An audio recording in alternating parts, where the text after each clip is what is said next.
I do not see you logged into Roll20. Oh no, I'm not in Roll20 now. I'm not. Roll20 was kind of being weird, so I closed it.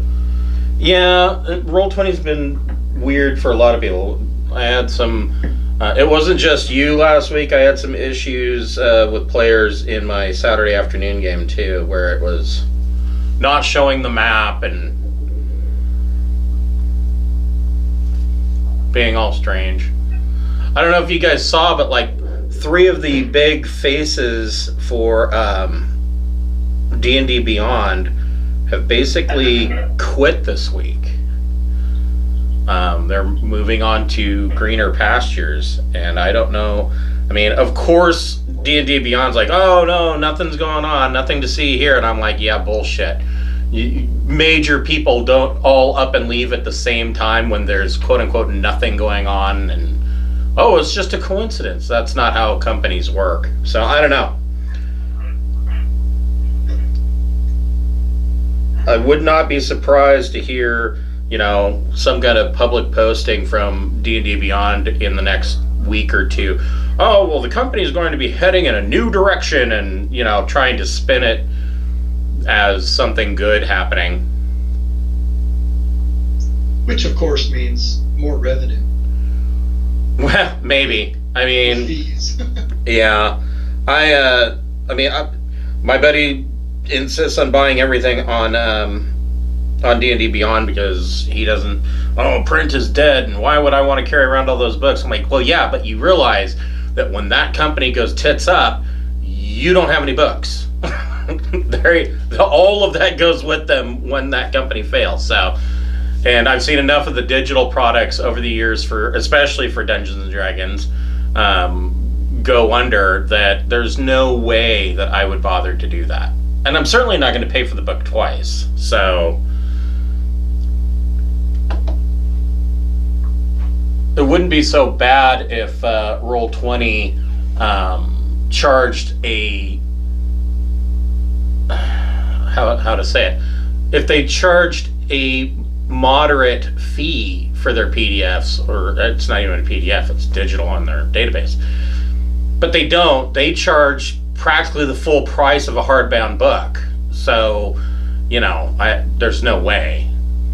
Yeah, that really surprised me because I think you can get it on other formats, D&D Beyond, Roll20, and then of course in print.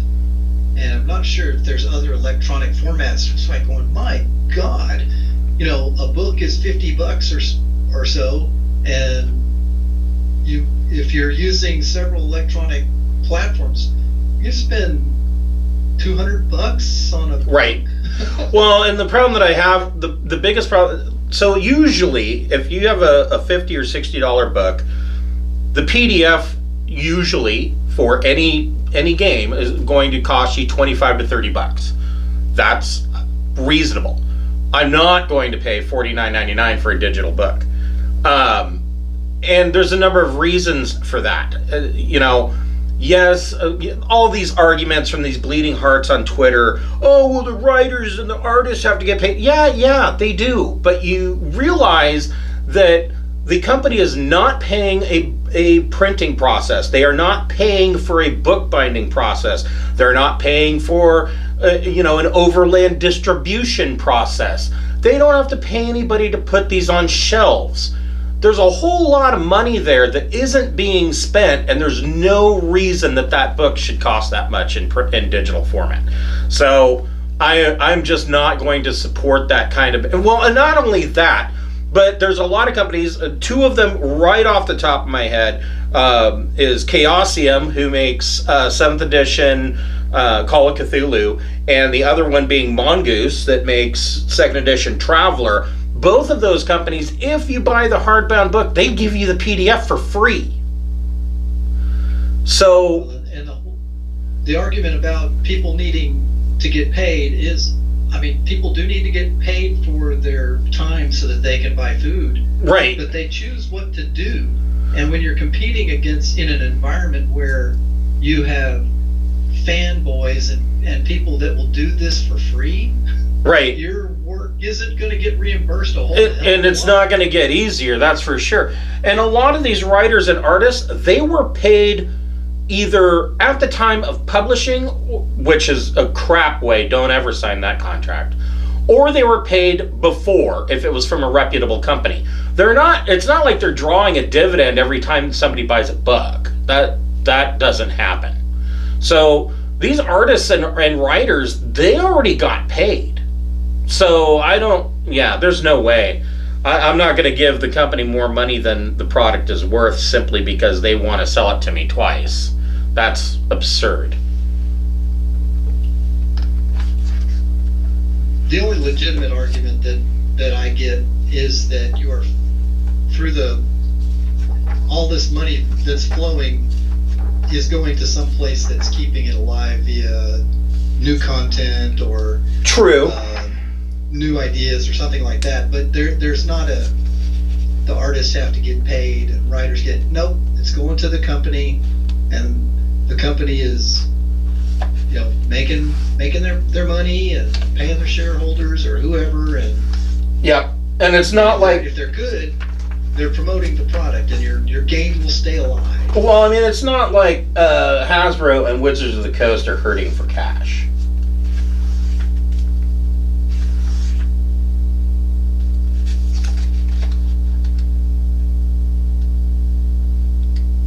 Huh. Interesting.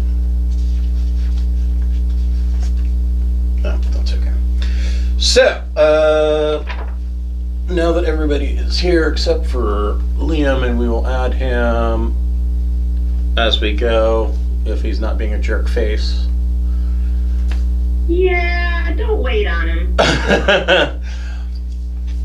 So, welcome to... Yeah. So, welcome to Dungeon of the Mad Mage. We are going to pick right up where we left off last week. Before we get started, if you scroll down in our Twitch stream, you'll see that there are some tiles there. If you don't see the tiles, click on my profile picture and they should pop up. The first one on the list being TNC, that is Talon Claw.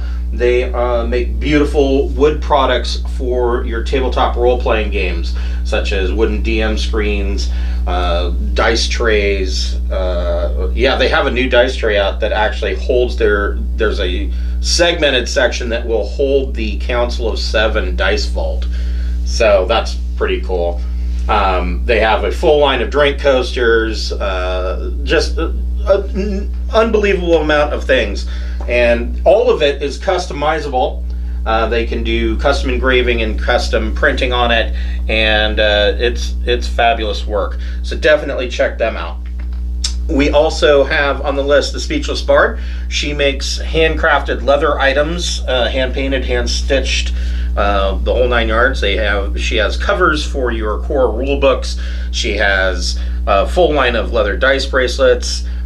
Definitely check her out. She does amazing artwork. And last but not least, we have the Fable Beard Company. They make beard products such as balms, oils, beard butter, wash, the whole thing. Each one of their scent profiles is a different fantasy character.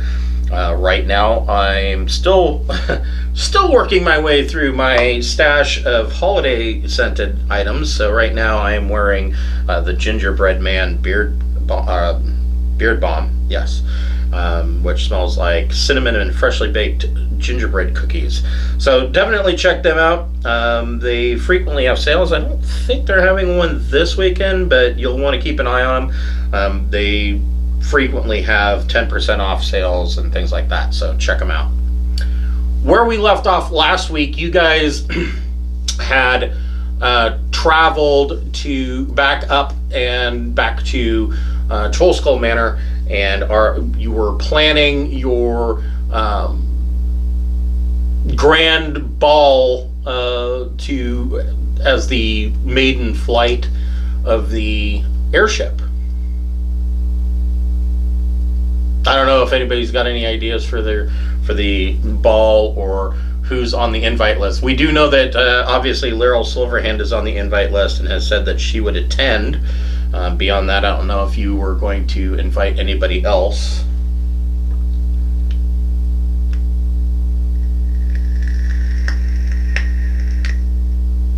I think Well, definitely Overhand.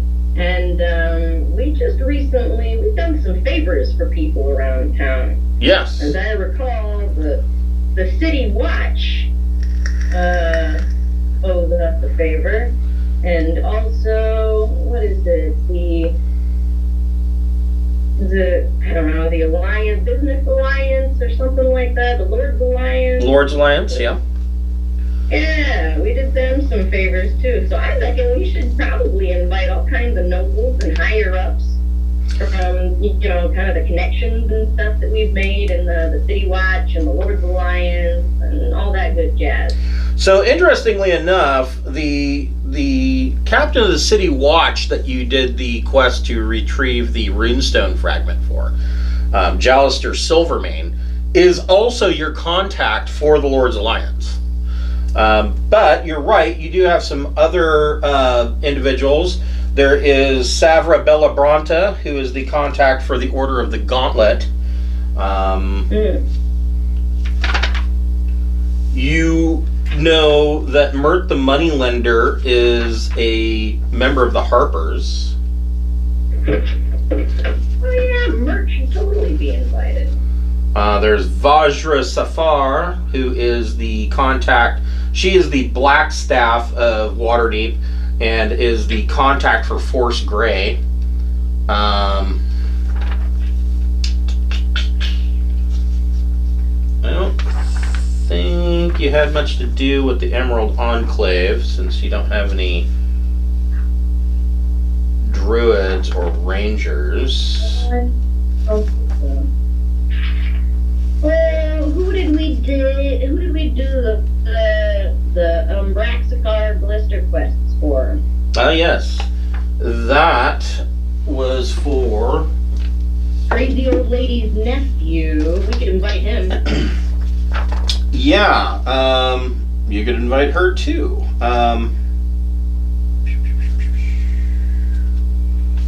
If only I could remember all of these names.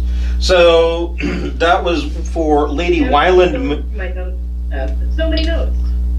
Lady Wyland Moonstar and her nephew Hellion Moonstar. Right, Moonstars. House Moonstar.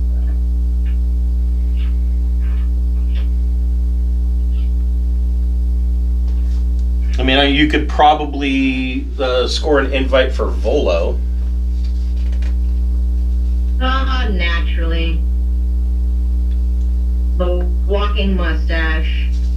Yeah. Well, yeah, totally. I think it should be a total hobnobbing event. Okay. Unless anyone else has some ideas. Does anybody else have any ideas for the party at large? Not really, no. Okay. Well, Telfar's gonna ask that cute little were-rat halfling girl that he's had his eye on down there if she wants to be his date for the evening. Okay. Make a persuasion check.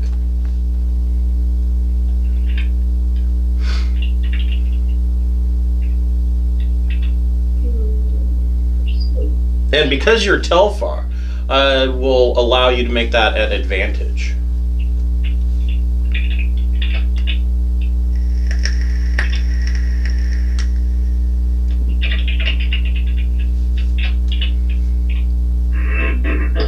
Nice, nat 20. All right. So yeah, she will totally be Telfar's date for your grand gala. And so Someone's gonna have to go out, spend some coin, make sure she has a nice dress, and she's looking fly as hell. okay. We don't want her to feel underdressed or out of place or anything. He wants to make sure she gets a nice tailored getup. Okay. that shouldn't set you back. For the price of the Noble's outfit or something like Yeah, that. that shouldn't set you back too bad. That's too far.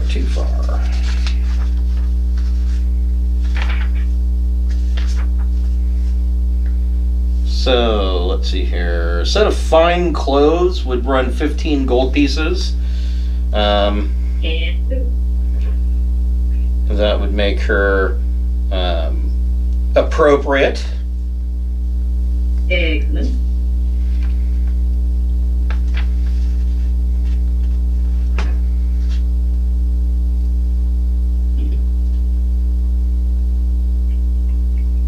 Okay.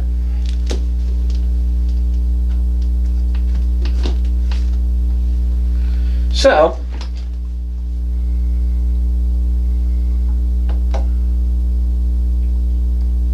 Did we ever settle on a name for the airship? that would be a good idea. Yeah, I feel like maybe last month or 2 months ago there were a bunch of suggestions on the Facebook Messenger feed, but that might be. Yeah, that may be quite a bit of scrolling to get Yeah. back to that. I remember suggestions, but never anything set in stone.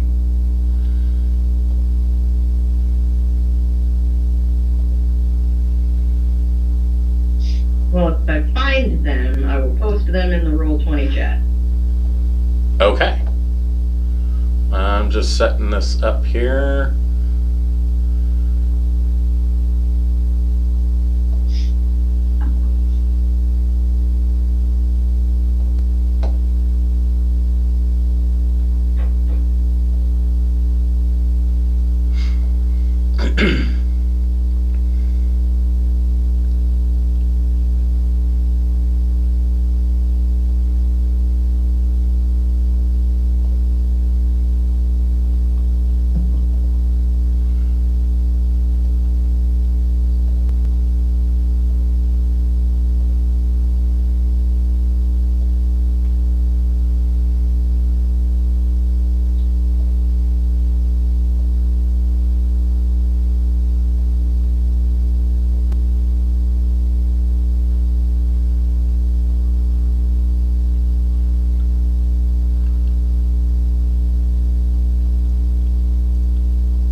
So this is the top deck of your airship.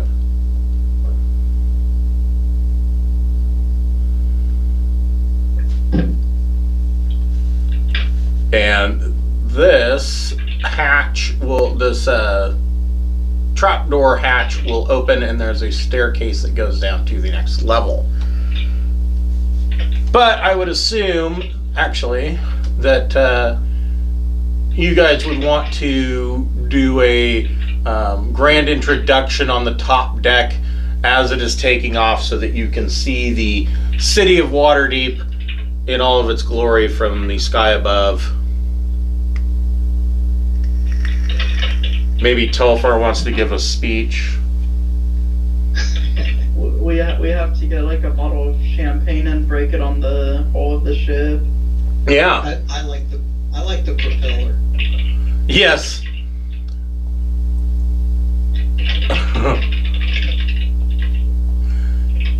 Yeah, the big propeller on the front. Yeah. I couldn't find anything that would look like a hamster with their cheeks stuffed, but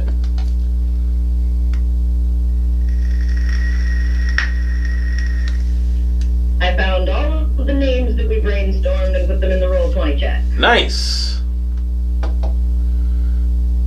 Yes, and Shippy McShipface. I like the Cloud Crescent. It's somewhat Star Wars like Cloud City, Yeah. and I don't know. I mean, I'm fine with any of them. I like the flying kraken because we kind of got it from a place where a kraken lived and it can fly. Yeah, it is. I guess. I mean, I like Krakens are cool. It was a little too literal for me because flying ship. Yeah. Okay.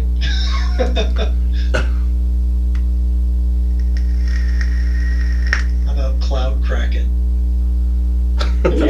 That sounds like a new type of snack made by Hot Pockets.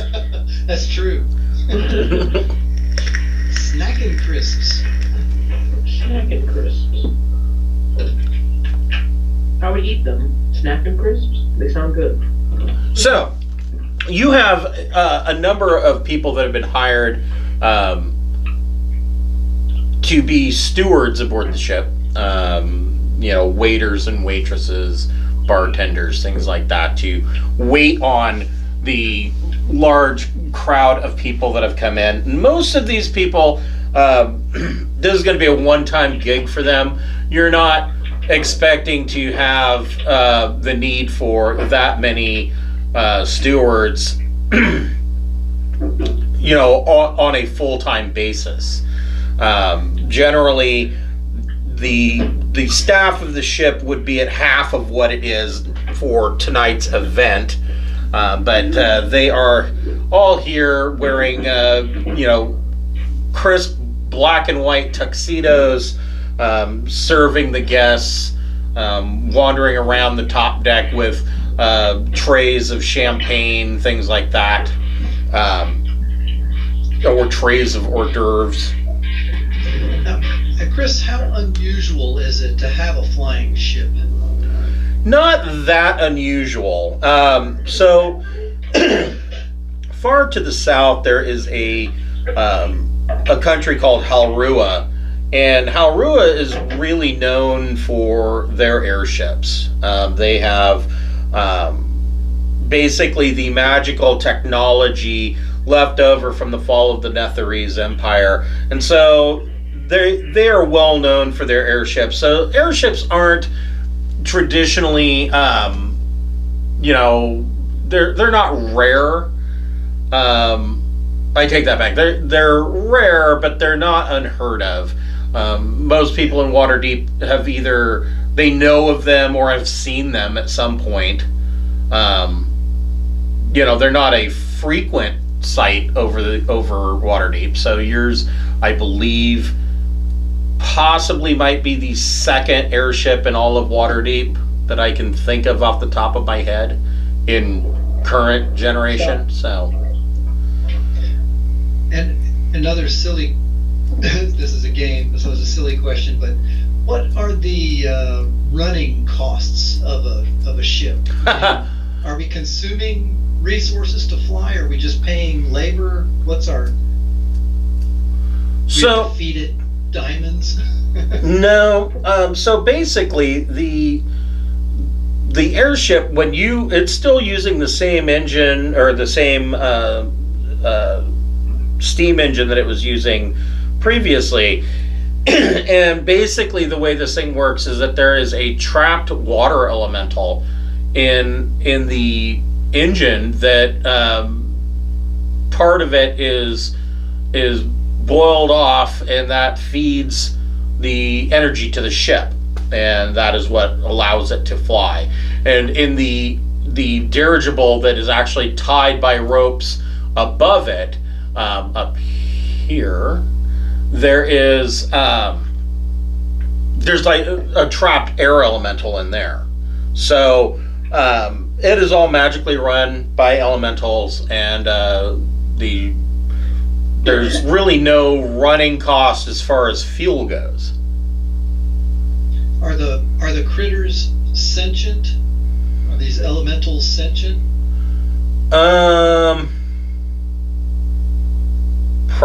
Well, I don't know. Sentient? That's a tough call. Maybe. On the level of a horse or something, or are we slave masters? Kind of. So elementals. Let's see here. Yeah, I don't know that I would really call them sentient so much. Like, an air elemental has an intelligence of 6, and a water elemental has an intelligence of 5. Smarter than animals. Okay. Yeah, but they're not. I don't know that I would actually go so far as saying that there's sentience. Even like the primordial that powers the forges of Gauntlgrim. I don't know that I would go so far as to say that it is sentient. It's capable of being pissed off, and it is aware that it is trapped. But I mean, that could be said for, when you trap a raccoon in your backyard. So I don't, Well, yeah. Horses and dogs have ints around 2 or 3. Mm-hmm. And so this is, but hey, this is one of those win and roam things. Nobody cares if you enslave some elementals. Yeah, it's not unheard of for elementals to be used for all manner of things. Of course, it's more common in places like, Corvair in Eberron, right? Where they use magic as basically an everyday occurrence. They have, lightning rails and things like that, elevators and all manner of things. Right. It's more that kind of thing is more common there than it is here, but it is not unheard of to conjure an elemental for specifically that purpose. Okay, so we can have. There's nothing stopping us from having dinner cruises every night that just circuit orbits around. Not at all. Showing the pretty sights and all that. Yeah, no, not at all. Okay. So is Telfar going to give the guests? So I only have you guys on the deck, but this whole deck is filled with guests and waiters passing out food and glasses of champagne. Is Telfar going to want to give a speech before going below to the casino? Yeah, I can give him a short speech. Okay. Wait, we have a casino? Oh, yeah.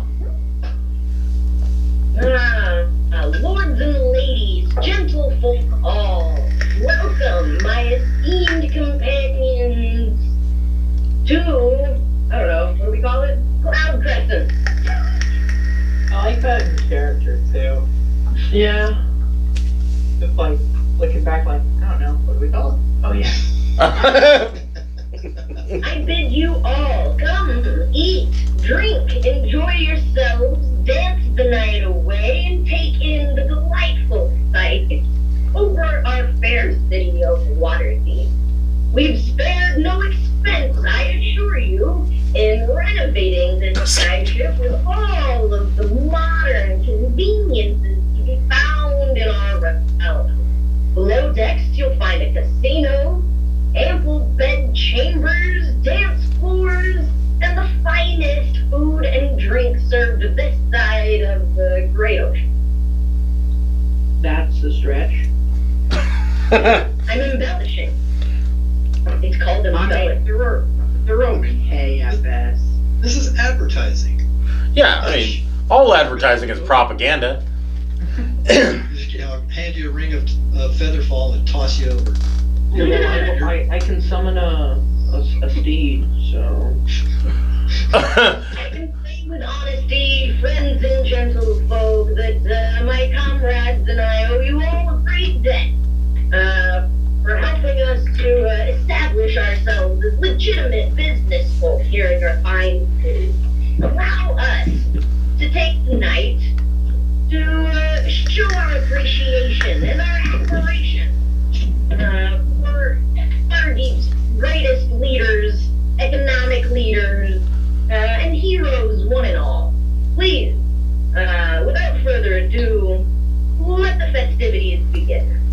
Okay, and with that, you see some fireworks go off, and the ship cuts from its moorings and starts to climb up into the sky, making one long circle over the city of Waterdeep, allowing everybody to see the lights down below, just as you're seeing the sun setting before the night begins with, a ballroom dance and casino tables down below. And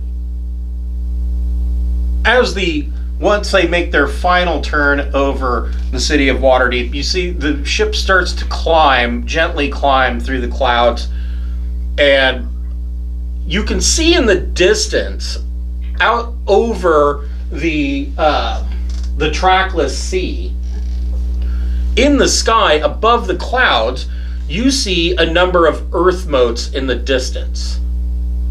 Mother.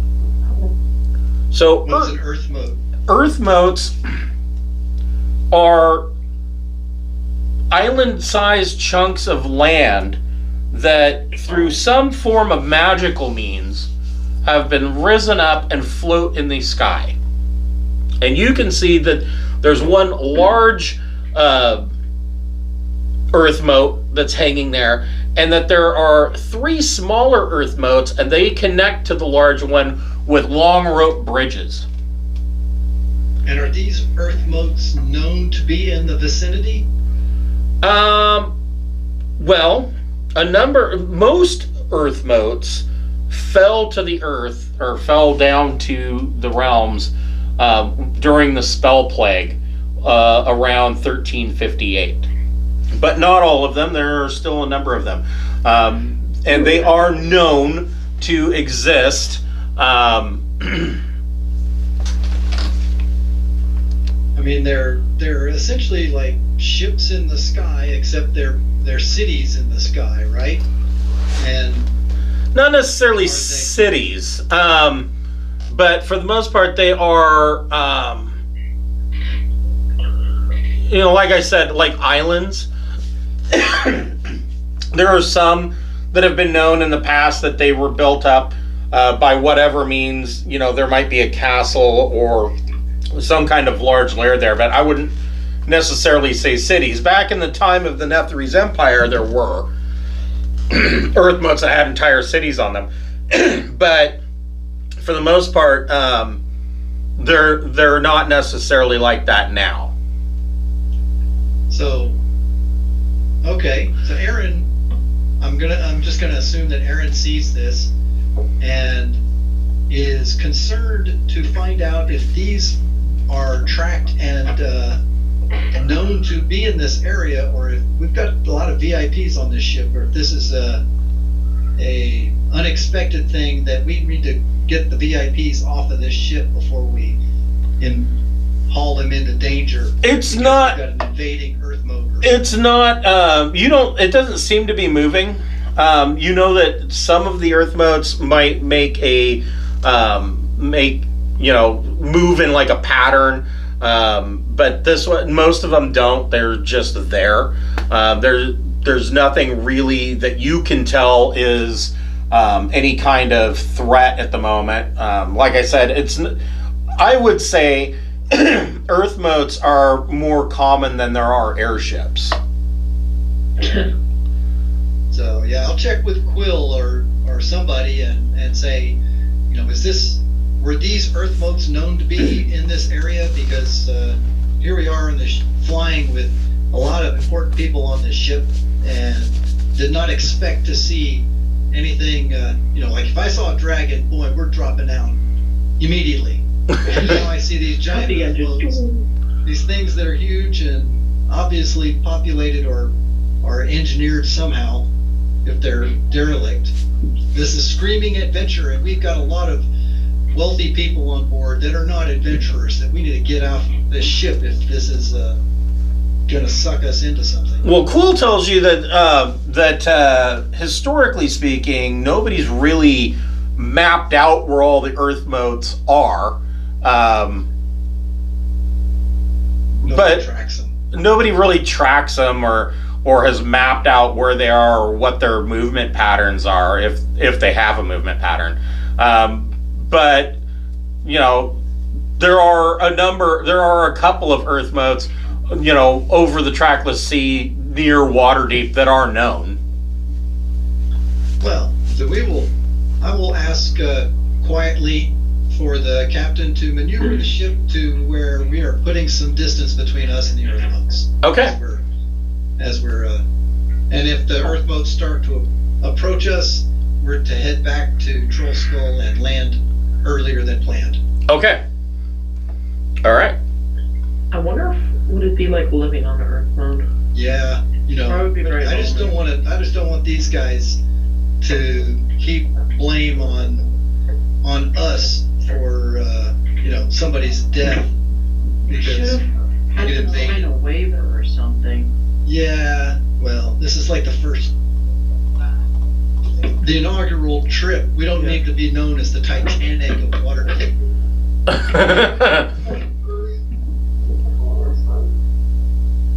I think the big difference is that the Titanic sank. This would be a crash. Like floating lamp. You guys are real dumb. Yeah. Well, shut the hell up.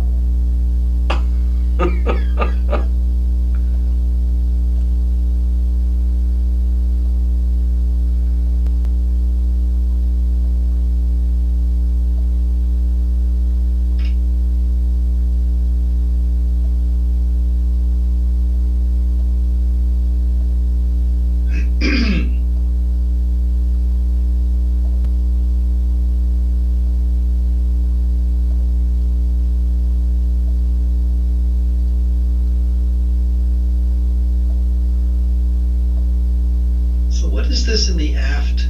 Are those a bunch of hammocks for the Yeah, crew? yeah, that was a hard part of the map, and I couldn't figure out how to get rid of them, but... Okay, no biggie. I mean, hammocks are cloth. You can Right. just fold them up. Exactly.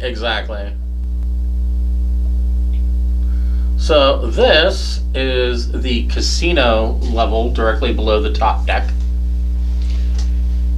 And you have a number of tables, and there are people mingling and chatting. Obviously, because it is an airship, there is an open kitchen kind of area where they have set it up more like a buffet. And then over here, there is a open bar where there is a waiter, bartender that is tending to people's needs. And then back here, there are a number of suites. These are the higher end suites, actually, being that they go directly out onto the casino floor. Nice. Everybody make a perception check.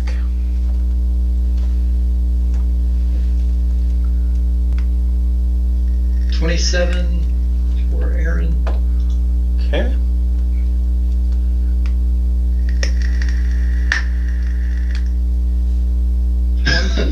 Zero successes. That looked like a death saving throw or something. Right. Okay. What did Thrick get? 23. And cancel?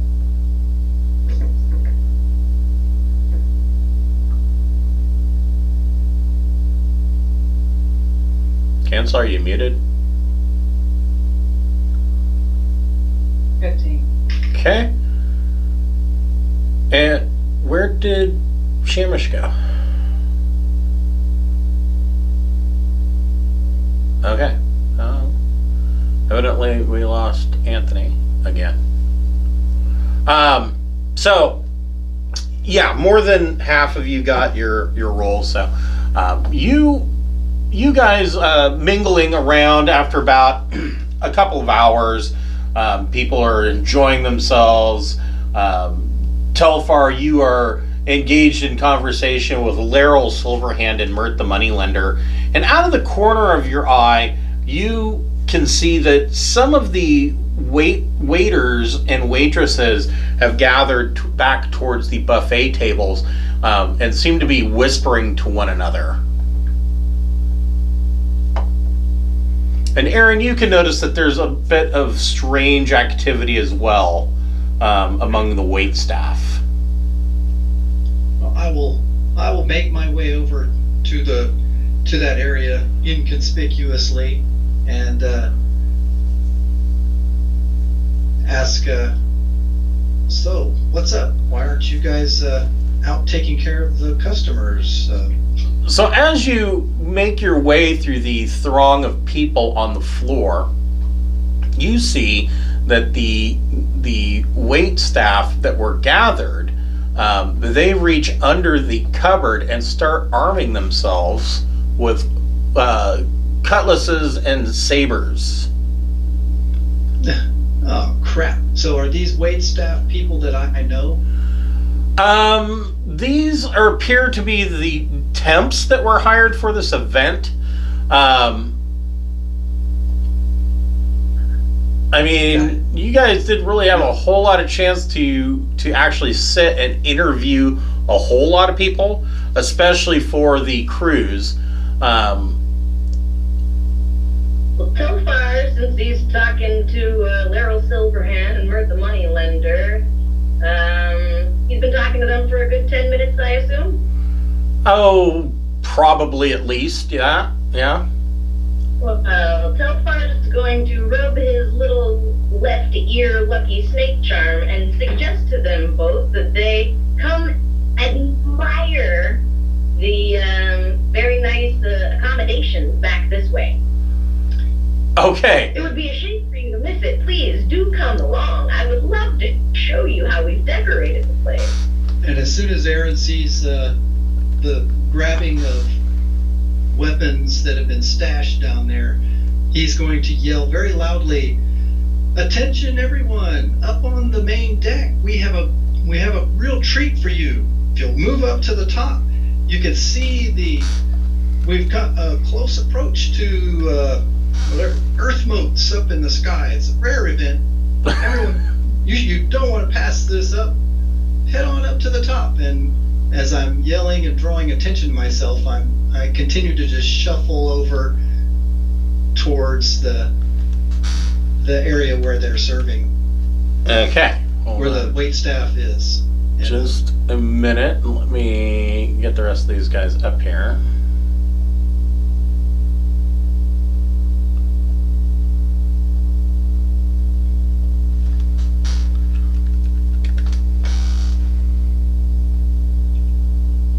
I'm just going to copy him.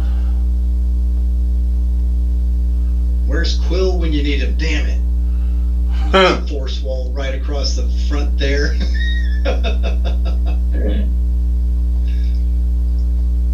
Okay.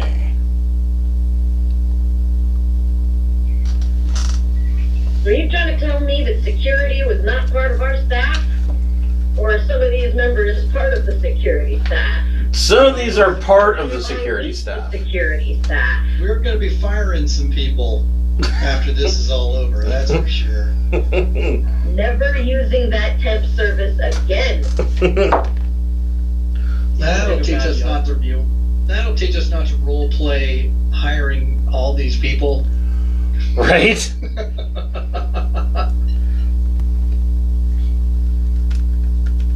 I'd also like to note that Telfar's probably still got his little were-rat girlfriend on his arm too, so he wants to usher her back there with Silverhand and Merc. Okay.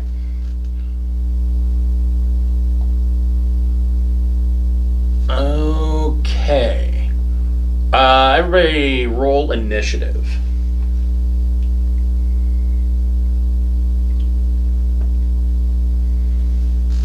$21 for Aaron. Okay.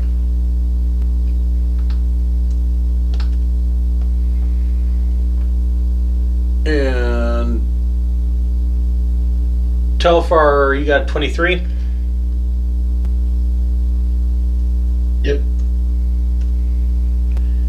Cancel.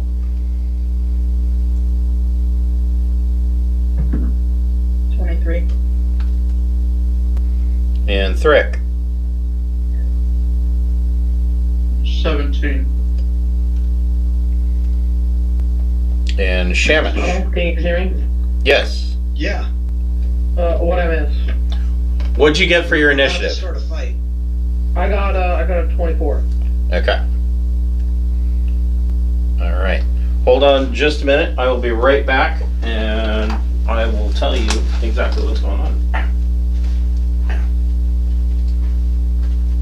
Okay, I should go grab something.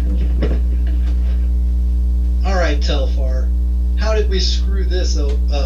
Let these mercs get on board the ship.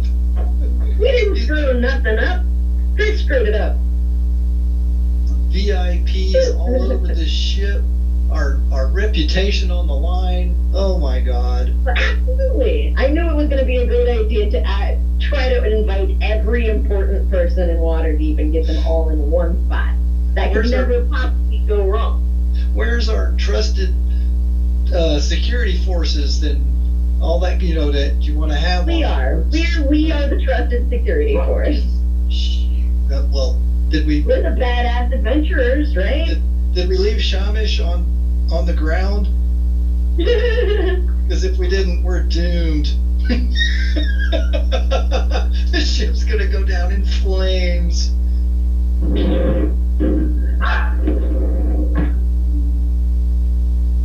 Hey, it's alright. There's just some, pirates. We can dispatch some pirates. So Anthony, do you have that necklace of fireballs?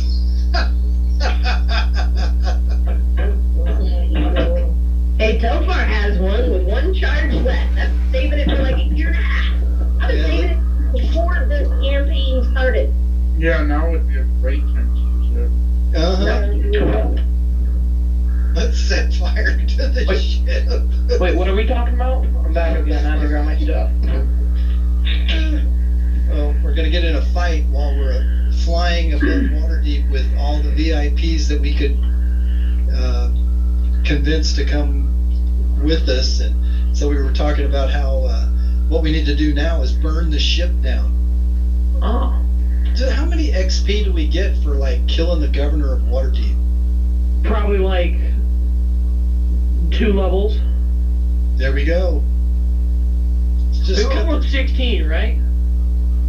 Or 15. 16 is what I've If got. we're 16, I'm pretty sure. Why have we been not killing all the people we see?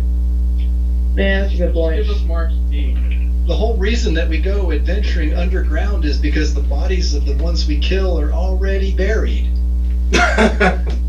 Makes it convenient, doesn't it? Nice. Ooh, that is nice. It's so convenient. No, I don't. Oh, wait. Ability and score improvement. Ooh, I gotta find some feats. So, Aaron, make a deception check for trying to get everybody to head upstairs with your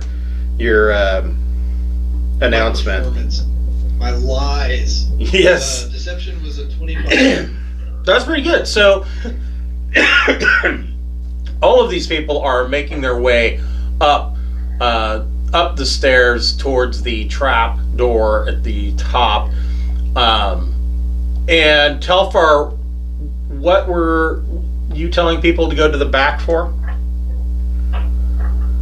I was only inviting Laurel Silverhand and Mert and my were-rat girlfriend to come see how magnificently these staterooms were decorated. Okay. Go ahead and make a deception check. Is that even with my suggestion spell? With your suggestion spell. Yes, I would like to magically suggest that they all join me to come look at the decor. Okay. I don't even think they'd get a saving throw for that one, because that's just so freaking reasonable. I know, right? Feet. Where's feet?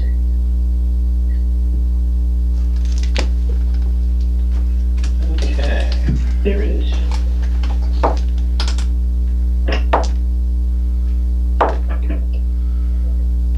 Mert and Laurel Carl rolled the highest, and they still failed. So they follow you back. They're like, "Oh yes, we'd love to see these well appointed staterooms," and they follow you to the back of the ship. So through this throng of people, so this entire area would be considered right now, at least for the first round, would be considered difficult terrain because you got to get through this throng of people.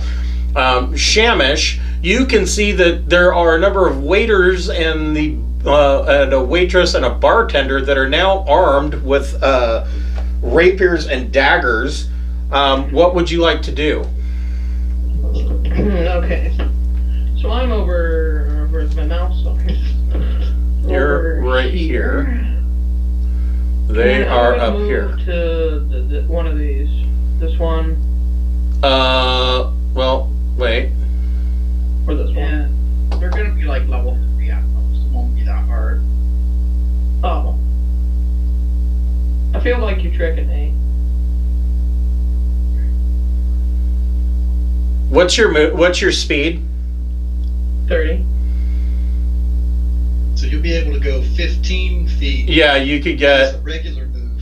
You would have to dash to get 30. Yeah, you could get right here. Or you could dash in, but that's all you could do.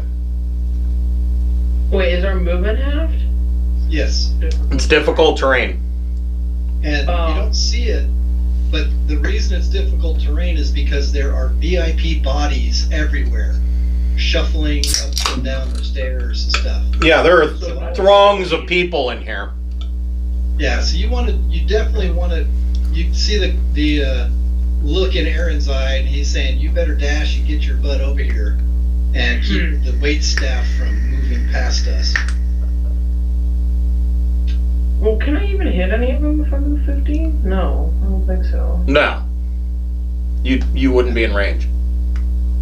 So, yeah, you want to move. Go ahead and dash and get the heck up and close with them, so that they don't move into the VIPs and start doing whatever bad stuff there. Yeah, I'll just move dash. That's all I can really do. Okay. All right. Telfar, what would you like to do?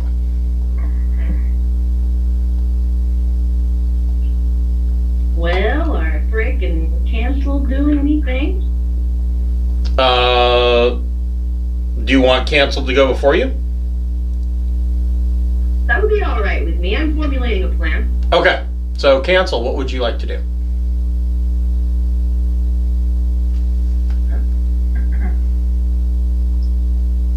I shall zoom in so I can see stuff. Let's see.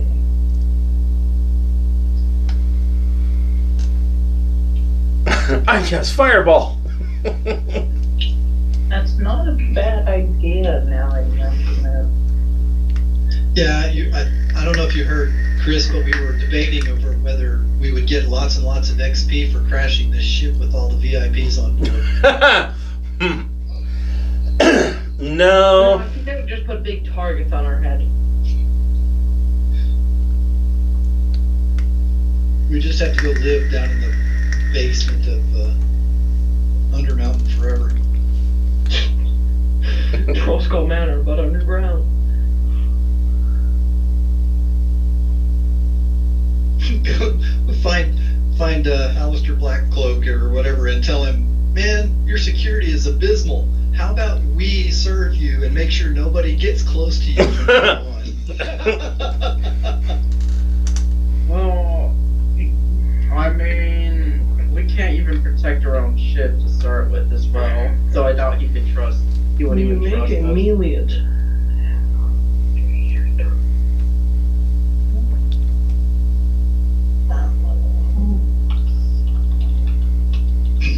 Time to start searching the ship for bombs.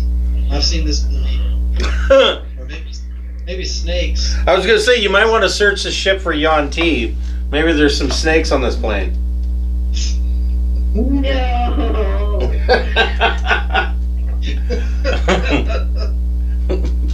What's up, talking snakes?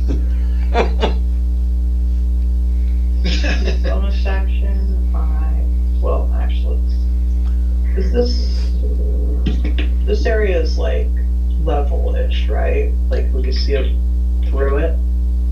Yeah, I mean, there's a ton of people between you and there. Yeah. We're trying to prevent a total panic.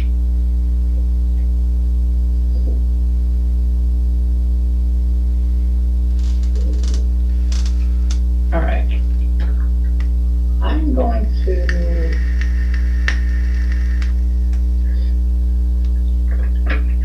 look up.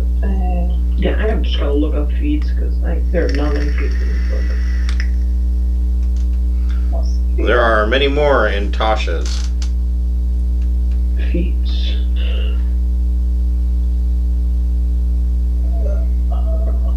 30 feet. All right.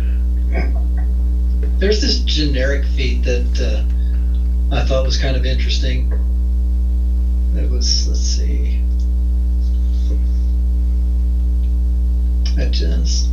Skill expert. You get to add 1 to something, and you get to add proficiency in a skill and expertise in something you already have proficiency. And it's like, we don't make any bones about it. Here's 3 good things. Boom. Yeah, just all at once. Here you go. Yeah. Yeah, there's no story here, no racial requirements, no nothing. Here's 3 good things. Go for it. I'm gonna cast Misty Step. Okay. Then Now, You out of think- all of this crowd of people, how do they respond when someone starts casting a spell? If it's something like Misty Step, they're not going to really be. So are you gonna roll Arcana to make sure they can understand that Misty Step was being cast by? Personally, if I lived in this realm and someone started to cast a spell, I'd be putting a dagger in their eye, saying that is rude to the point of you die. Not necessarily. I mean, most of the people that you invited, everybody who's going to be, a higher up, mucky muck, many of them were adventurers at one time. So they're going to know the difference between somebody casting Misty Step and somebody casting Fireball, or somebody casting Chain Lightning.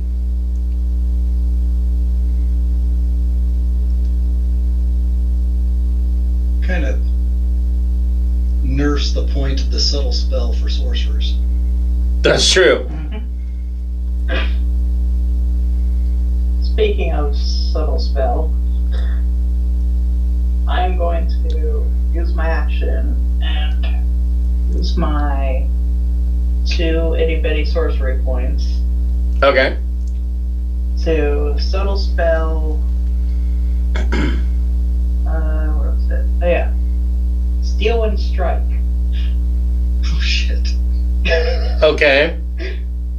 And I teleport and hit this one, this one, this one, this one, and that one. Let's make attack rolls.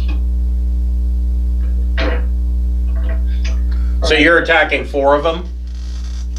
5 of them. 5 of them. Okay. Who is this one? That's one of them. Okay. Yeah. Yeah. Everyone except for the one way back. Gotcha. So,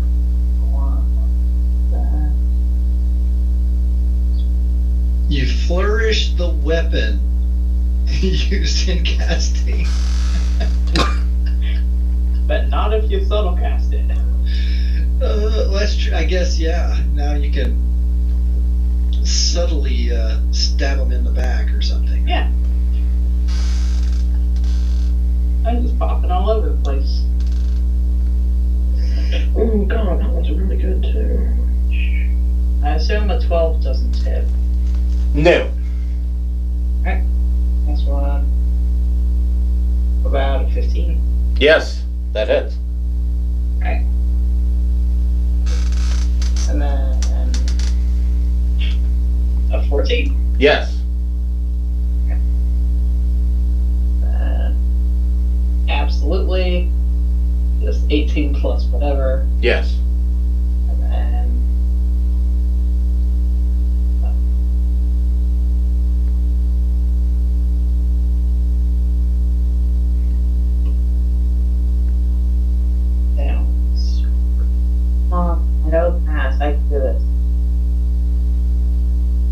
What was the last one? 22? Yeah. Yes, that hits. Alright, so... So you hit 4 of them. Yeah.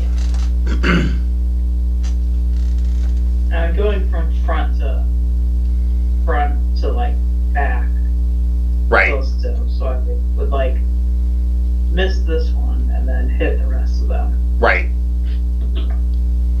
Let's see.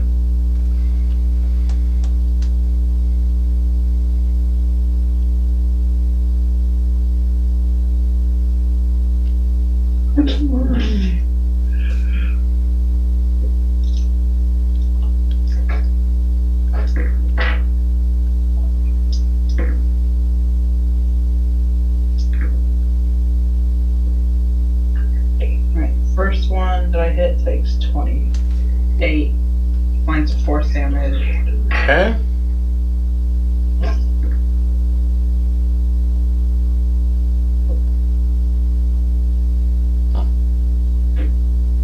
Second one I hit takes 28 points of force damage. Okay.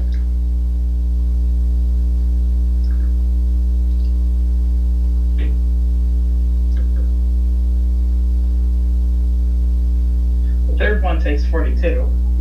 Okay.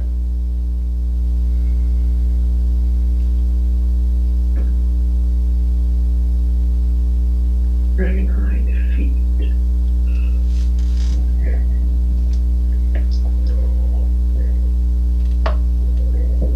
And the fourth one takes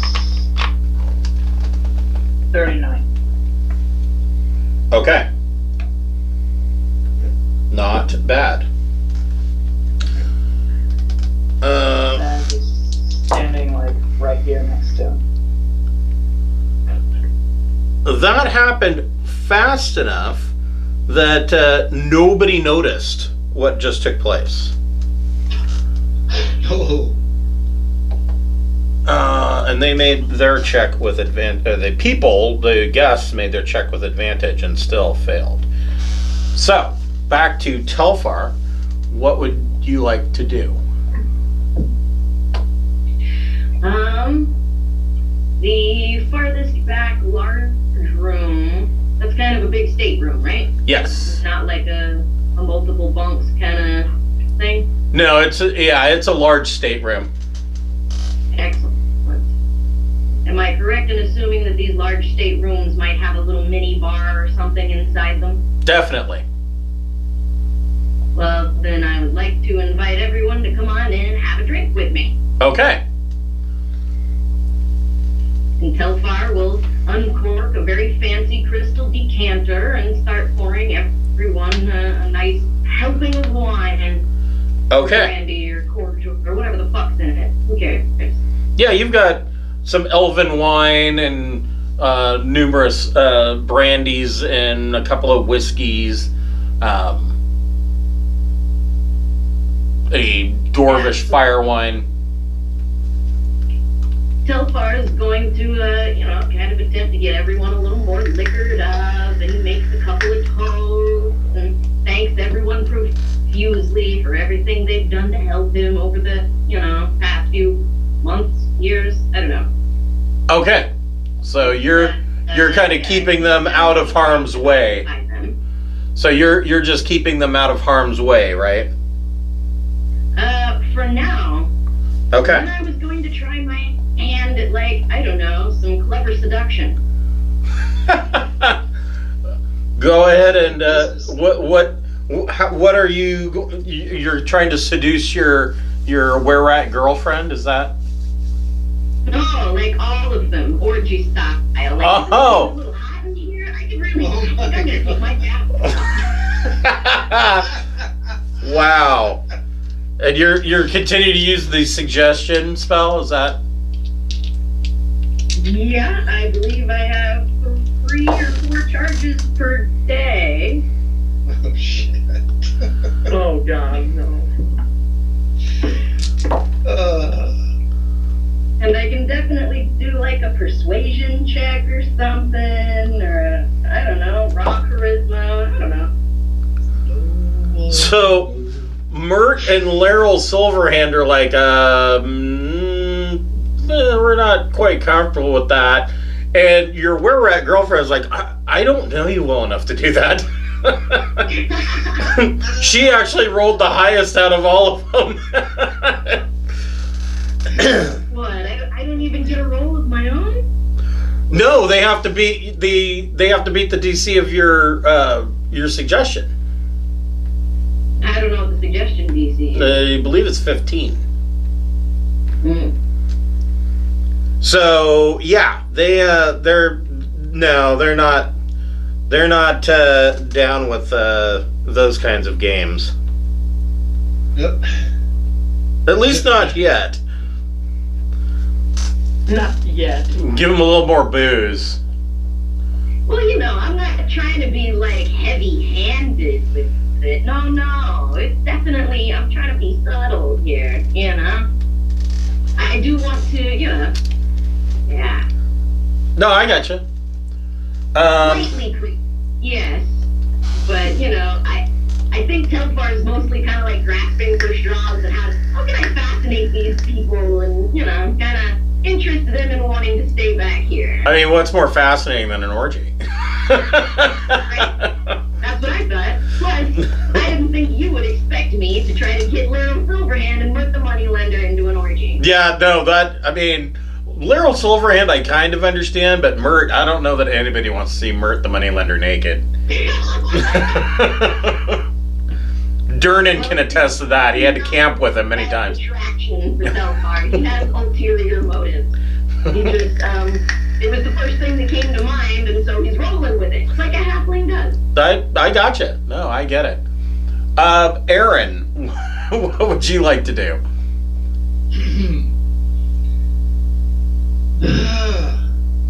Sorry. I need to cleanse my mental palate here for a second. Break your train of thought, Carl. So these guys, I'm going to face these guys. Oh God, we've already attacked them. So,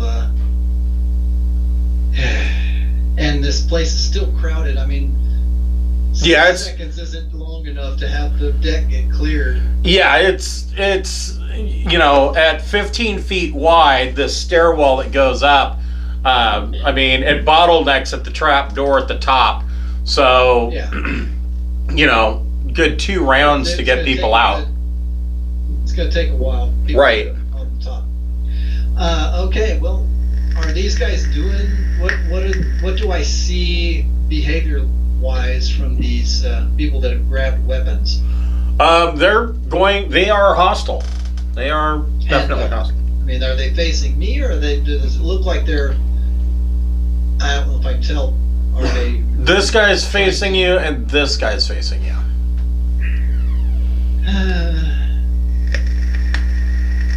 Well then,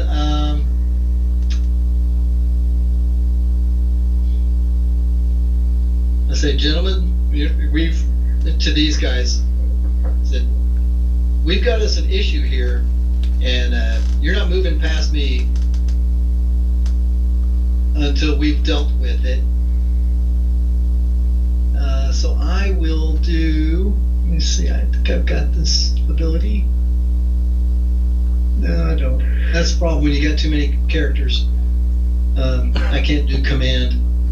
So I will threaten them to make sure that they have attention on me, and I will take the dodge action. And Okay. Try my best. I don't want them moving past me. They can attack inside here, but I don't want them to go out into the crowd. Okay. All right. So this berserker and this berserker, or I'm sorry, pirates, are going to make attacks on Aaron.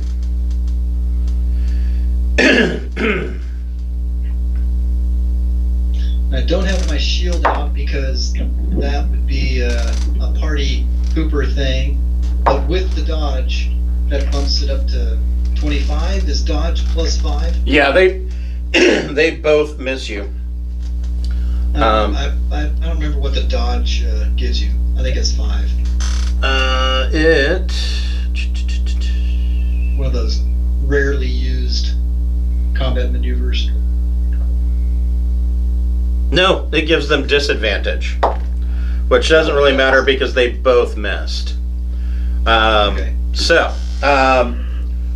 this pirate, Yar, is going to attack Shamish and misses. Okay. Ow. This pirate and this pirate are both going to attack Cancel. Nat 20 and a miss. On the nat 20,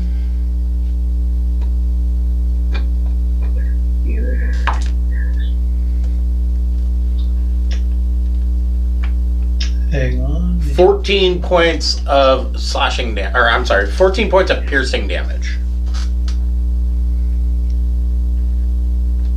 Why do they have to be so mean? And this one, back here, all the way in the back, he... We're in anger.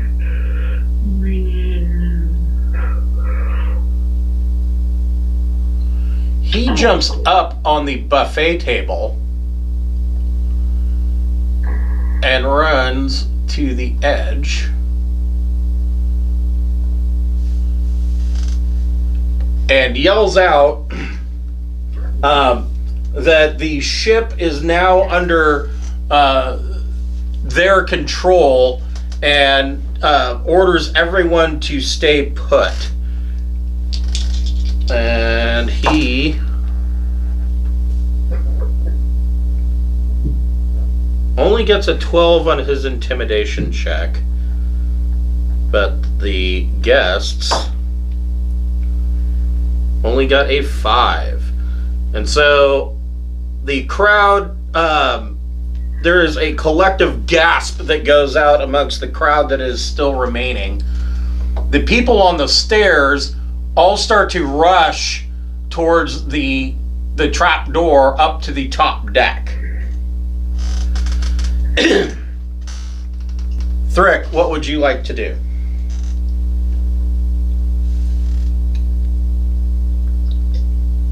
Okay, I'm gonna write that down.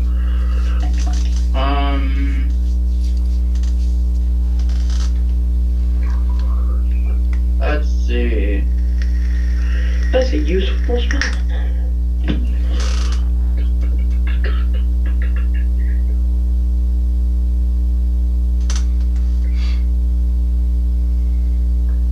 So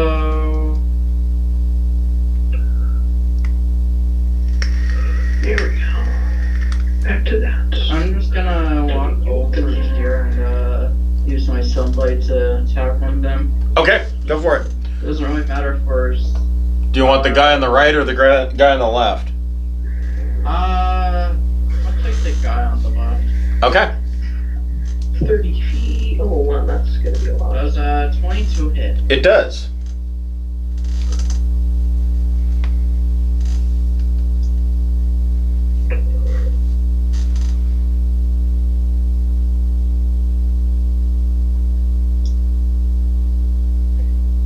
Damage. Okay. He's still up.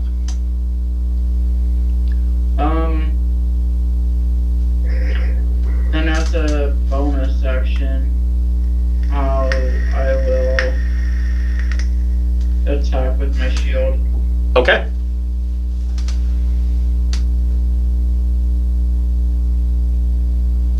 With the 21 to... That hits. I'm writing this.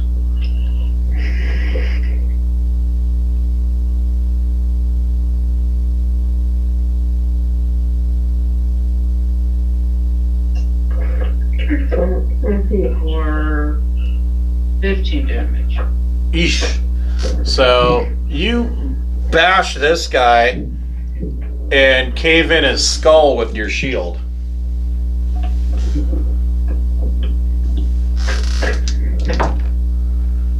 Oh, I gotta pick that up.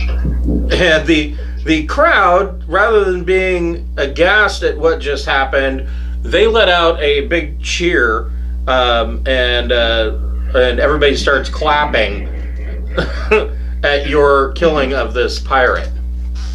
We've had dinner. Now it's time for the show, folks. Oh yeah, just leave it to Telfar to convince them this is a show. Absolutely on board with that. Absolutely on board with that. It's just a display of our heroic prowess. This is all planned. That's not blood, it's ketchup. We don't know where Telfar is, but we hear a deep bass thrumming sound coming from the repetitive Yes. music. That's coming from that estate room down there.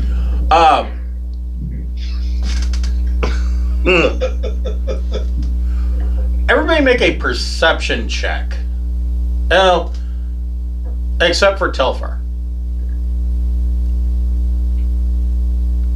18.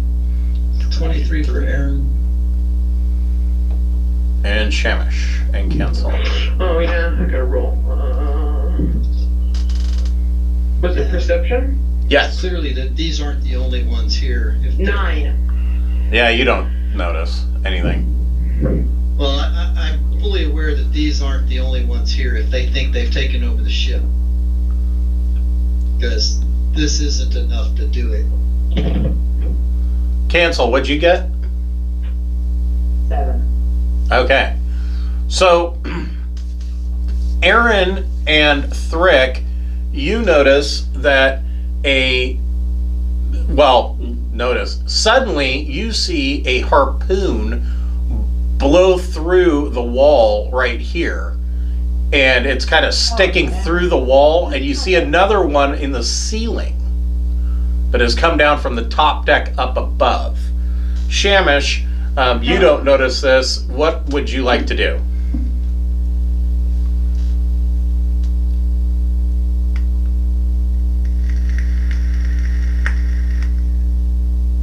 Shamish. We can't hear you, Anthony. But it's time to kill all these guys as fast as possible. Non-lethally, of course. Oh, yes. Wait a minute. Yeah, we need to non-lethally kill these guys. Shouldn't we kill them lethally though? Like, We'll kill them lethally later. Right now, we're going to non-lethally kill them. Anthony, are you there?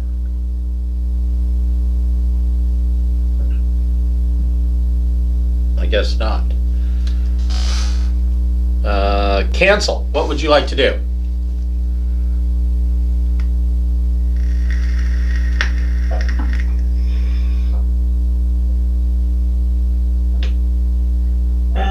Cover's been blown. Sort of.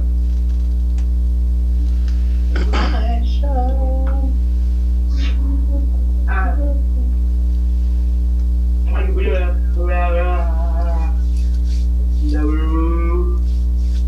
'Cause I'll just stab this man. Okay, go for it.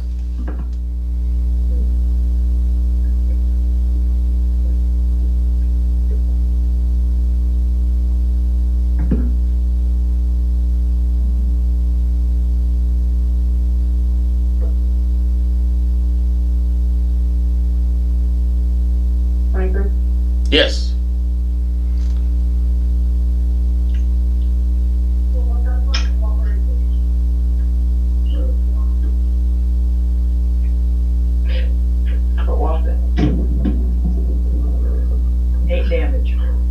Eight damage. oh, we still fighting?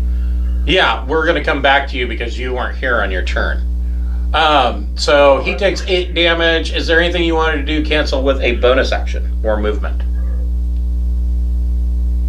No, that's all. Okay.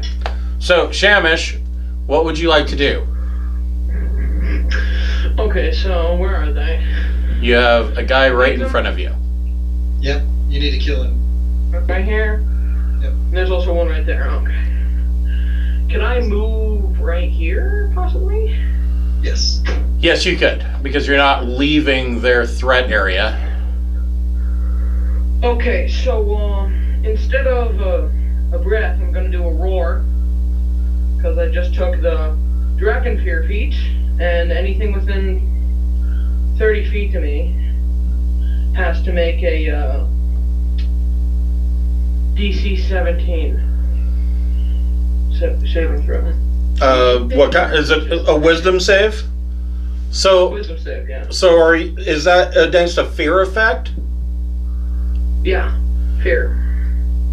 Okay. And is that a bonus action or a regular action?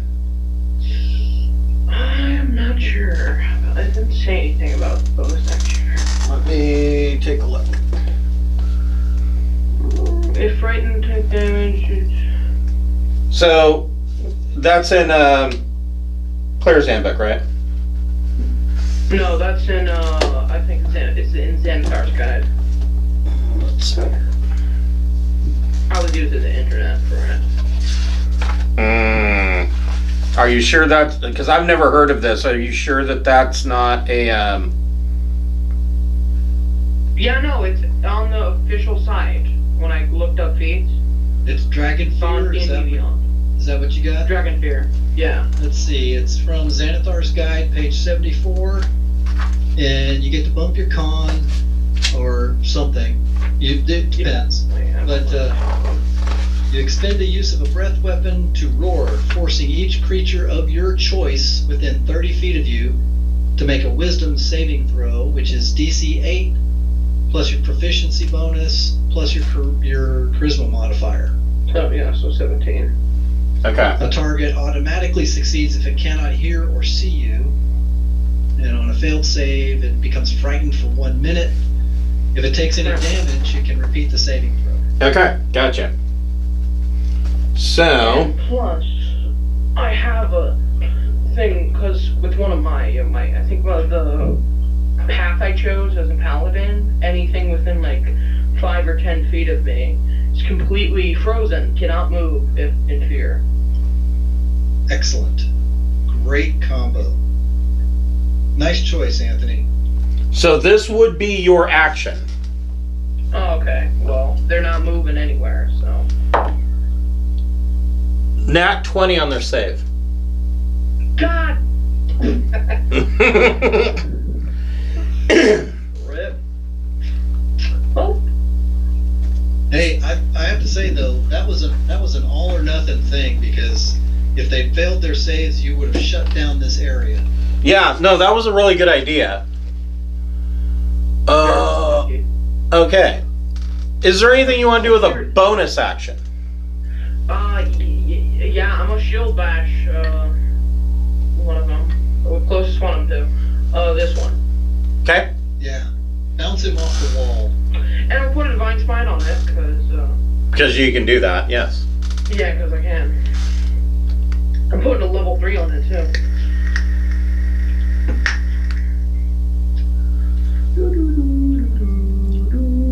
I'm gonna hit first.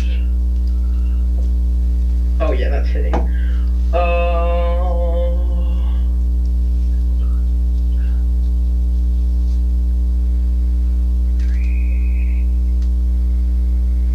28 hit. Yes. Yes, indeed it does. Okay. Did that get on my stuff? Yep.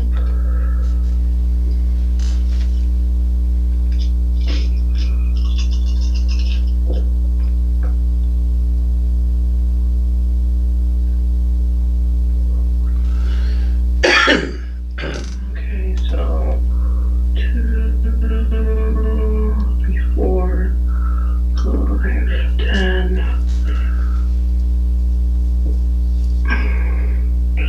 10, 11, and 8, 20, 28,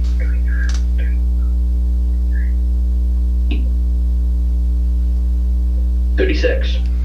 Okay, so you basically smear this guy into the wall. Which is going to leave Bounce him off. a nice stain. bounces off the wall, bounces back to your shield, and there's a big splatter. Yeah, there's a nice stain in the wallpaper. And the crowd goes wild. Maybe not for that one. This time they all kind of let out a gasp, and they're kind of shocked at the level of horror they've just witnessed. They were impressed with me. Telfar. Oh yeah, but I just took a dude's head off with like a... Telfar, make a perception check. And do. How is this? It's gonna be a little bit harder to pretend to Nice. play now. So, 7. Telfar, you can hear from the main area, you can hear that there's some shouting going on, and you can hear the gasps of the people out there. Actually, your girlfriend and Laryl and Mert can hear that as well. What would you like to do?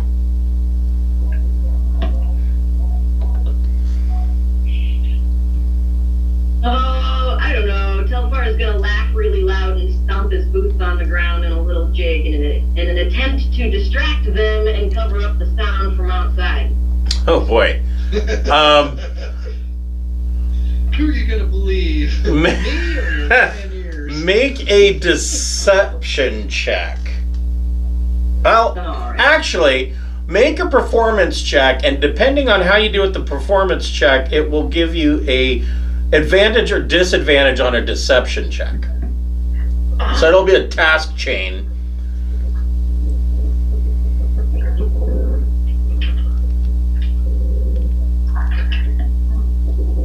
So go ahead. Yeah, I will say that you can make I'm your... gonna take 10 on that, so that'll be 18. So 19. you can make a deception check with advantage. Advantage. Wow.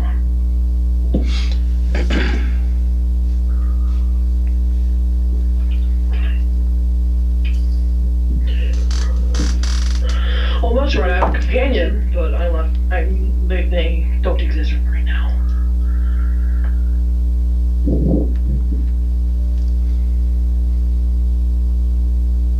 That was a 22 on my deception. Okay, so they believe that that there's some kind of show going on, and that this is all a performance.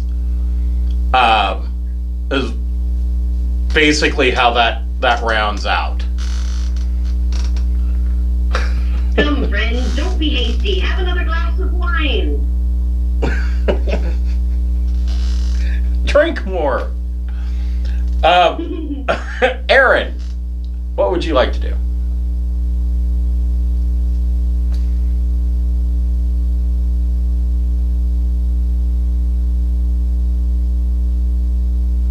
Aaron? Oh yeah, I'm just chatting away to a dead mic. We're gonna stab that guy that's north of me. Ba-doom! And I have advantage due to my steady aim feat since I haven't moved. And what the hell? We're gonna go all out.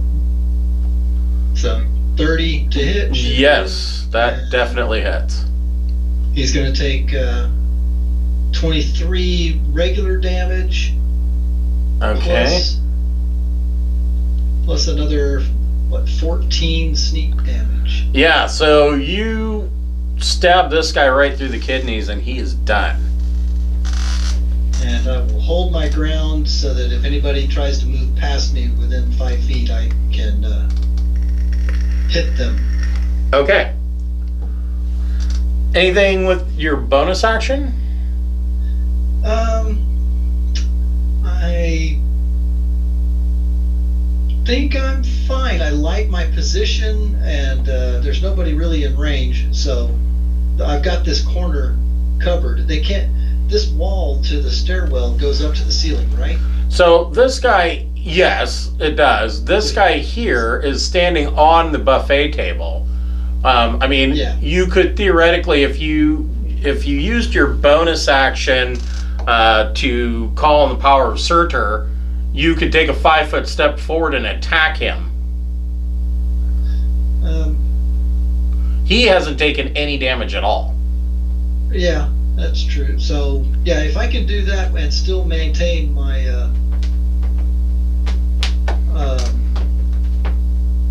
position, I'll go up here. This doesn't defeat my blocking of this area. Right, and you could still hit him.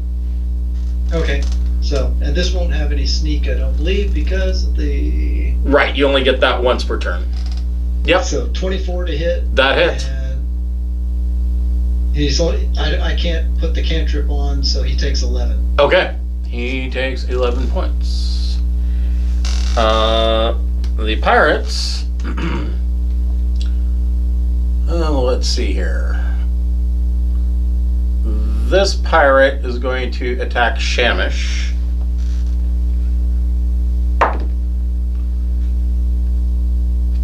But he only gets a 19 to hit, which I'm sure misses Shamish. This pirate is going to attack Cancel, but only gets an 11.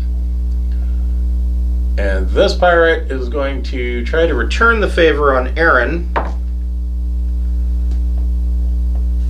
but only gets a 16, which I'm sure misses. Yeah. I don't have my shield, but still got pretty good armor class. Before I go any further, what level are you guys? 16. Yep, 1-6. Okay. Yup.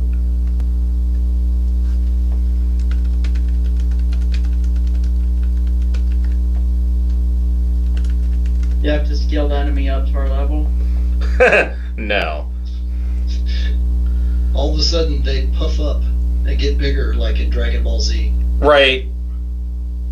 They don't go Super Saiyan on you. Of course, it would take 10 minutes, and we'd kill them by the time they got... Right. swelled up. They have to yell and scream, and their hair has to get big, and... And rocks float up off the ground. Right, More right. yelling and more screaming. Yeah, so yes. Well, every 6 seconds, we stab them. Right. So, Thrick, what would you like to do? So I'm gonna move over here Okay. and stab at the one in blue. Okay. An 18 to hit. That hits.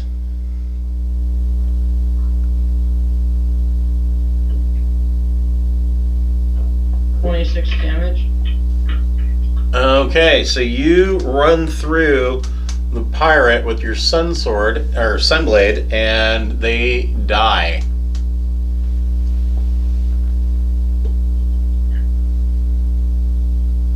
And then as the bonus action, I shield bash the other one. Okay, go ahead and make your attack. 14 14 to hits. hit. Okay.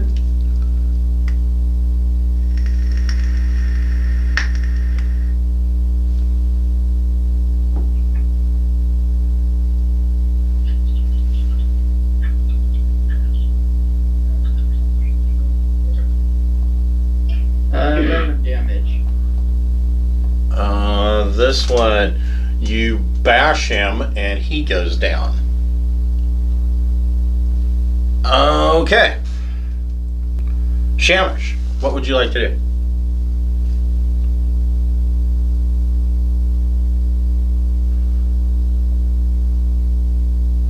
Shamish, are you muted?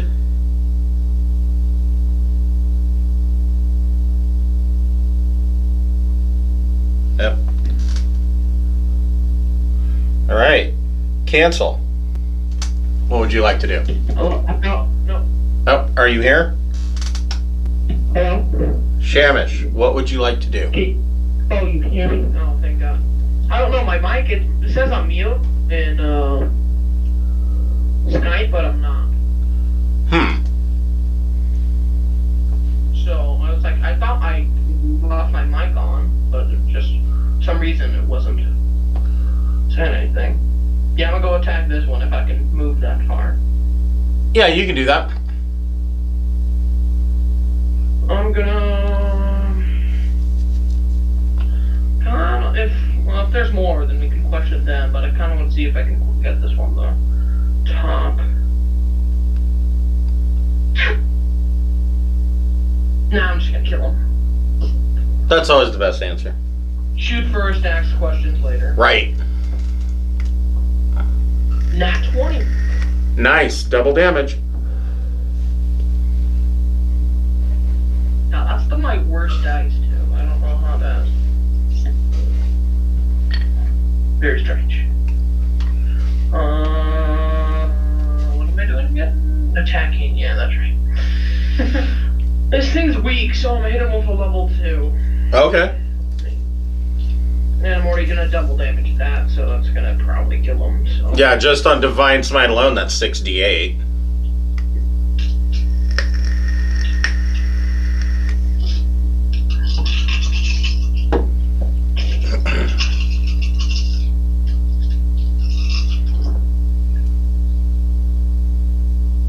Oh yeah, this lot, yeah.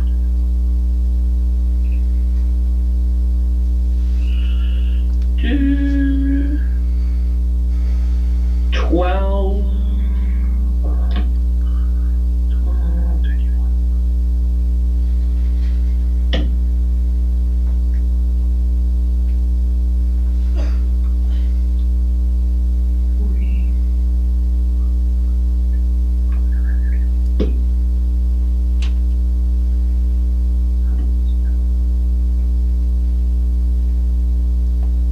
Okay.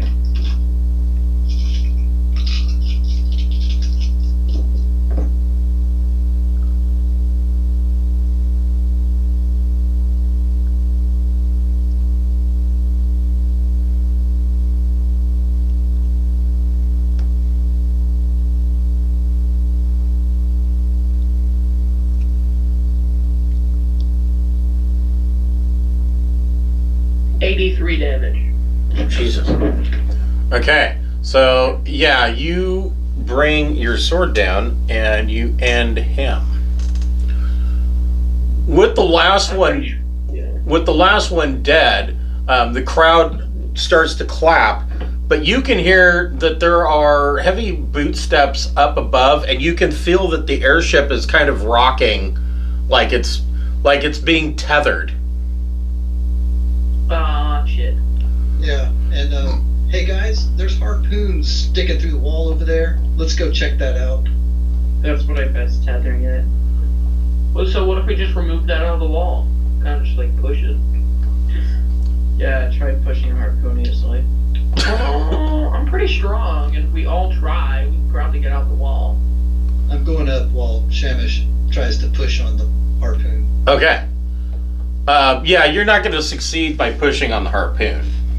Okay, never mind. Just go up. Telfar, you can hear people applauding out in the main area. What do you want to do? I would like to cast Spell Enthrall. On Mert, Laryl, and your girlfriend? Basically, it gives them disadvantage on checks to perceive anyone but me. I suppose I become their focus of attention. Okay. They get a wisdom save, correct? Yes, it is a wisdom save, and my DC is... Hold on. It's 10 plus my charisma, right? No, it would be... Sorry, I'm new to spellcasting in 5e. This is a bard spell, right? That's It's correct. probably Second eight. level bard spell. Gotcha. It's probably 8 plus the proficiency bonus plus your spellcasting ability. Yeah, I believe that is correct. So it'd be 8 plus your proficiency bonus plus your charisma modifier. Okay, that makes the DC 15. Okay.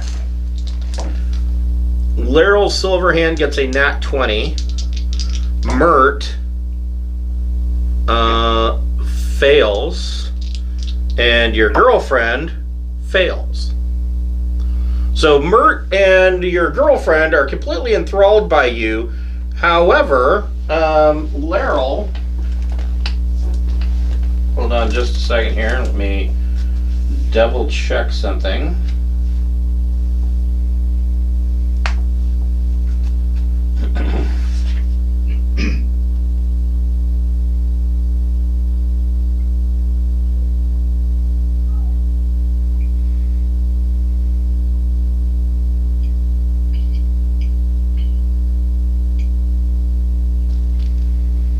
Laryl is aware that you cast a spell, and she asks you point blank what is going on.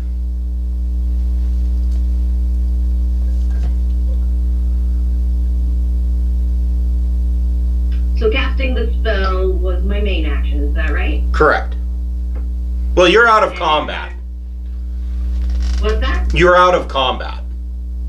I'm out of combat. Yeah, they succeeded on this group of this encounter. So.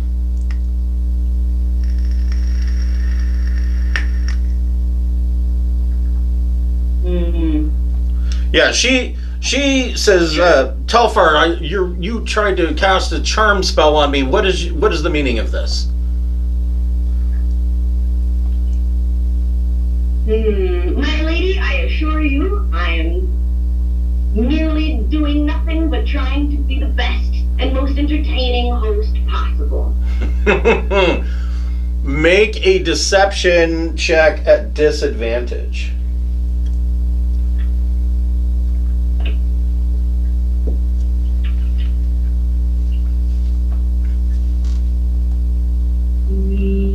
Deception.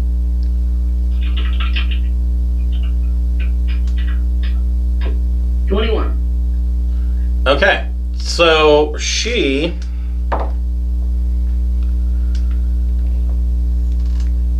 believes you, and she believes that this is all part of whatever performance you're putting on. So are you staying down here on the second deck? Yes. Okay. I'm going to try to reassure her that we have something very special planned, and yes, I'm sure you've caught me in a bit of a pickle here. Because, you see, it's my job to keep you from finding out what the surprise is. Now, Lady Silverhand, won't you do me the favor of hanging around just a little while longer, and I am absolutely certain that everything will be revealed in due time. I beg you, please, make yourself comfortable and relax. Allow us to take good care of you. Okay. Meanwhile, up on the top deck,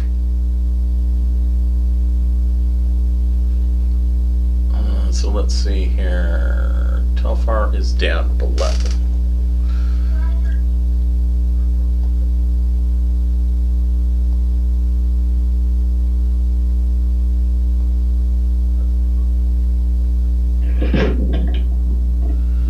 You guys come up to the top deck, and you see that there are two other airships. The airship on the left, out here, has kidnapped a number of the people that they had rushed up to the top, and has cut their ties and is taking off, and they are heading towards the Earthmote. This side, the airship is still attached and has disgorged 5 more pirates. Okay, well, I can probably go after the one that's flying away because I have a steed that can fly. And Just kinda like a pirate captain. Hold on here.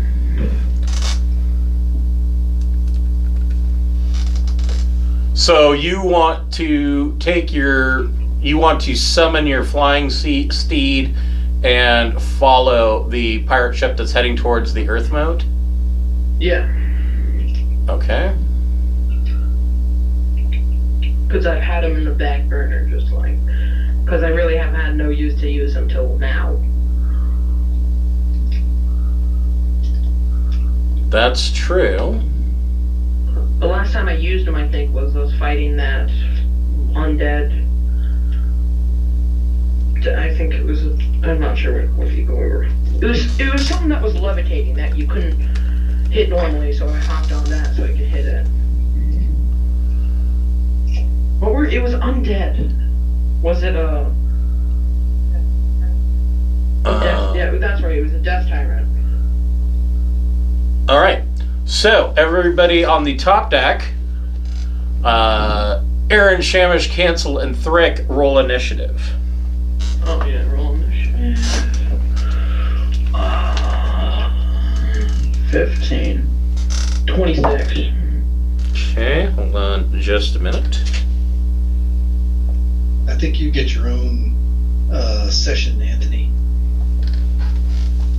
Yeah, because I'm on a completely opposite ship. Or it's because I'm 26. No, because you're on another ship. Yeah, you're going to be leaving, so. So our initiative doesn't really affect you. No. I could probably kill them real fast. If they're not too strong. Okay, so Shamish, you jump on your steed and you fly off after the other ship. Aaron, what'd you get for initiative? 22. Okay. And Thrick? 15. And Cancel. Okay.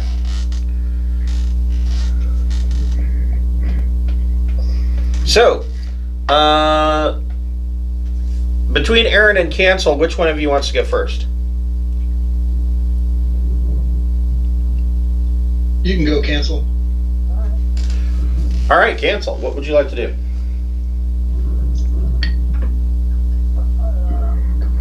Not do a fireball. That's still a bad idea. Yeah, you probably don't want to catch your own ship on fire.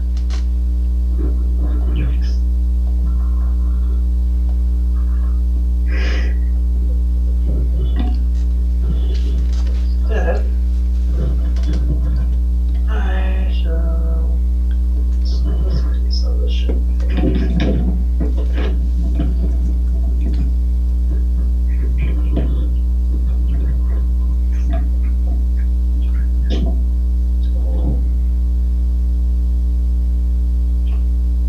Hey Brady, don't you have a polymorph?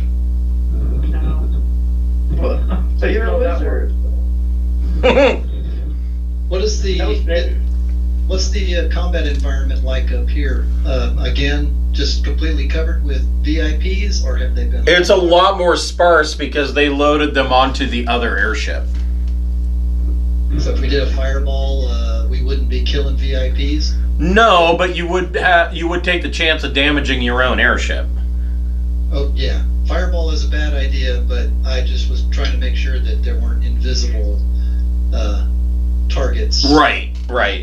Yeah, no, there's no friendlies that you really have to worry about. Do we? What about our own guys, like the captain on the steering wheel back at the back? They're gone. Okay, so this is it. This is what we see is what we get. Right. Okay.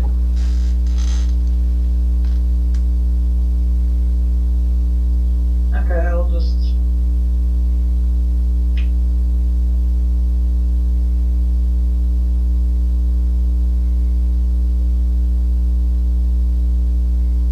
I wonder. Wait, no, I don't want to blow up their ship because people are on it. I mean, you can, but like, yeah, that wouldn't be a good idea. Well, it was an accident. They lit their own ship on fire. I didn't have any to do it. Okay, Landon. Go at.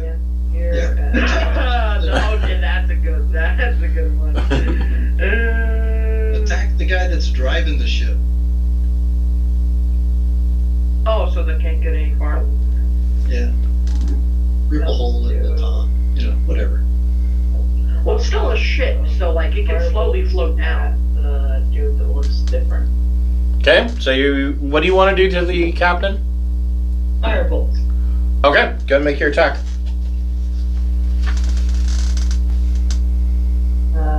Soft 20. That hits. Okay.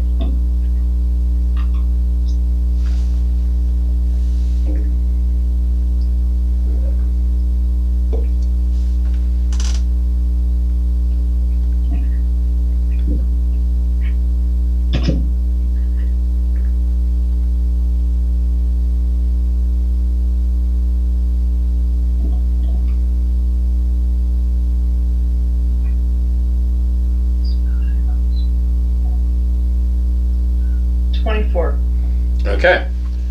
He takes 24. That's all. Okay. Aaron, what would you like to do?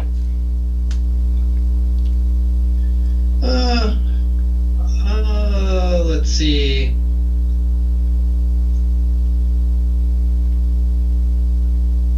Yeah, I'll use my bonus action to scope out one of these guys, how they move, and they need to do let's see, no, I do insight, and so 23, and they have to do a deception of 23 or better. Yeah, they failed. Okay.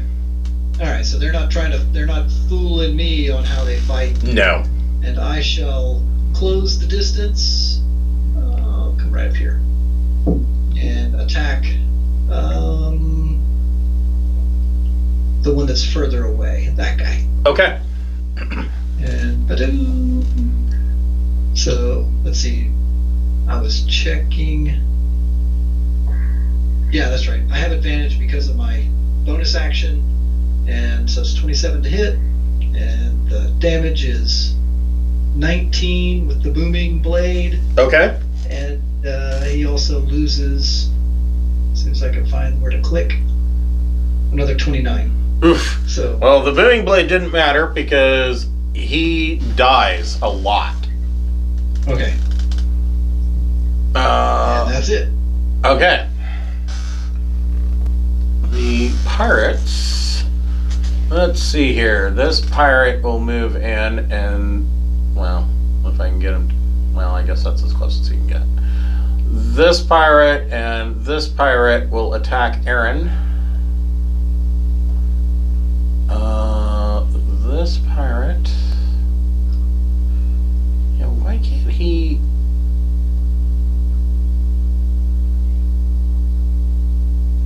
Yeah, I guess that's better, I guess. Whatever.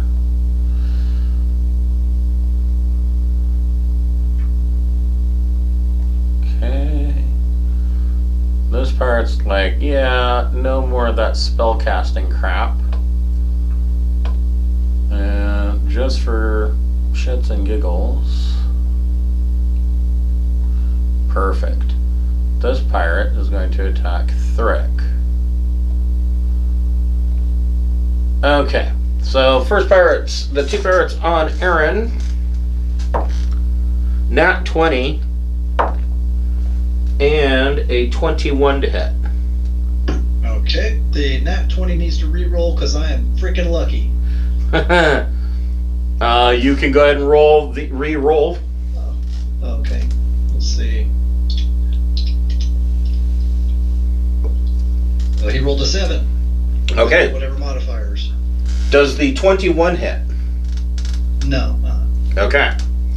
I assumed that as I ran up, I was able to prep and get the shield, but if not, then it did hit. I would assume that you had your shield, yeah.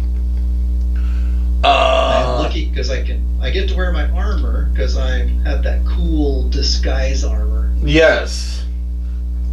The pirate on Chancel only gets a 16 to hit. No. Okay. Okay. And the pirate on Thrick, nat 20.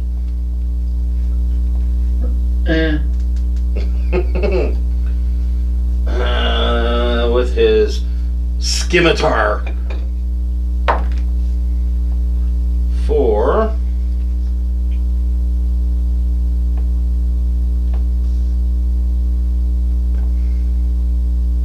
8 points of slashing damage. Terrifying critical. Okay. Thrick, what would you like to do?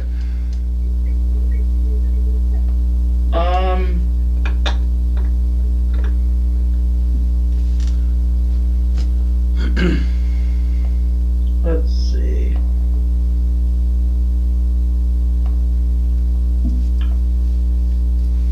I'm just gonna try to stab him Okay. with the 15. That hits.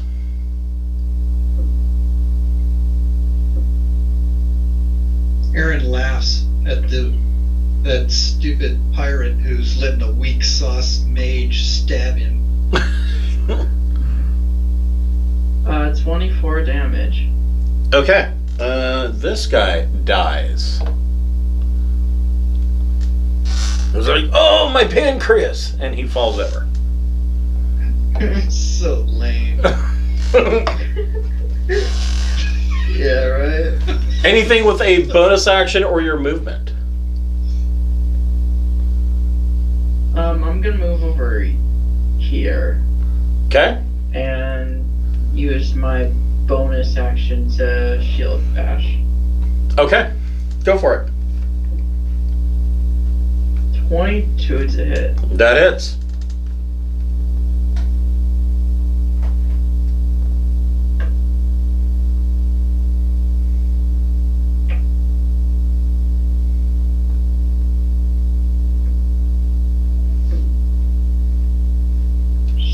For 16 damage. 16 points? Okay. He's dead. Hold on just a second here. I will be right back.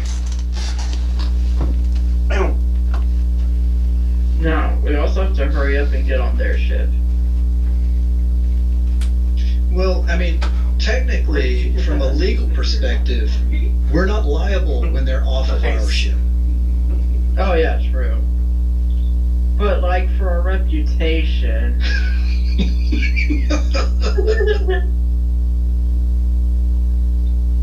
For our reputation, this is the biggest fake battle that's ever been waged for entertainment. oh yeah, they even fake stole them, or yeah, kidnapped. They've been fake kidnapped. I'm sure they're having just a riot of a time over there. Ooh, that feels so real. I'm getting tingles, goosebumps. Uh-huh. I'm assuming that this ship that is the source of... They said there was a ship on the left and the right, and the one on the left is cut loose. But I'm assuming the one on the right is still attached to us via harpoon. That's something to check with Chris, because, you know, it'd be nice to end up with more ships. He said it was connected, so Yeah, and that's we how need they to take boarded. We need to take that one over. And we also need to... We're gonna have to get repairs for this thing already. we're going to have to... Paying off the remodel. Yes. And we need to toss our captain overboard, because he clearly is a traitor. Yeah. I mean, I was warning him about, you know, if you see anything getting close, like I'm worried about those little floating Earthmotes and stuff, and, you know, turn around, get the heck out of here, we gotta protect our VIPs, and he lets 2 ships fly right up next to us and harpoon us. Right. Yeah. Yeah. I feel like we should just throw all the crew overboard to be sure. Well, yeah, we There may don't be other have... pirates. non-lethally killed those ones down below, so we'll. Well, if Once we they- got them overboard, we gotta worry about collateral damage. We don't want them falling out of the sky and like knocking over people's apple carts, crushing small children. Well, we could tell it's a promotional thing, and any property that had a pirate land on it gets a free drink at the Troll Skull Manor. Any small child hit by a falling pirate, we'll buy you a new kid. At twice the value. So let's see here. That was Thrick's turn, correct? Yeah. The captain.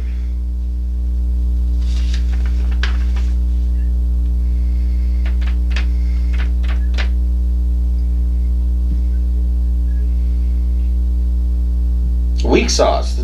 This captain doesn't even have any like tactics abilities or anything. The captain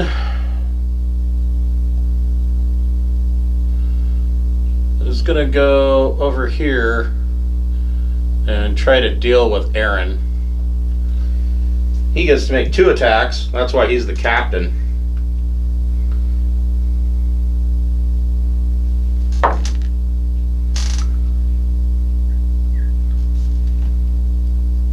$24 to hit. Yeah, that'll do it, but I'm lucky and I'm going to burn another one. Okay.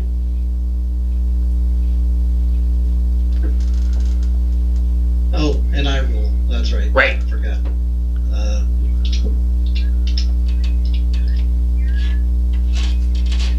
17 plus whatever. My armor class is 22. He hits a 22. Okay. So, on his first attack, at least it's not a critical.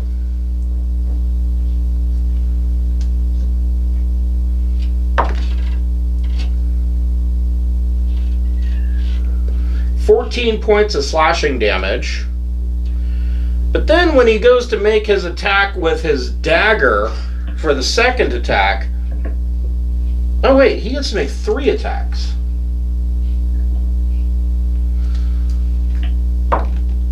Nat 20 for his second Well, scimitar re-roll that attack. one. You gonna use a lucky? Yeah.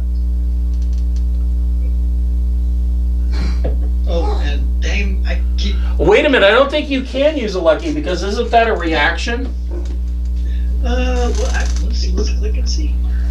I have inexplicable luck. Blah blah blah. Whenever. Spend a luck point. Choose a luck. Blah blah blah. Choose. Blah blah blah. Roll dice. Choose. Yeah, it just says whenever, so go ahead. Yeah, it's not an action. I'm just lucky. You can re-roll that one. Oh yeah. Let's see. Yeah, I was in the middle of typing. I lost focus in what window I was typing. So here we go. What? Ah, crap. Crap on the stick. I'm going to do this thing. Here we go. There. Oh.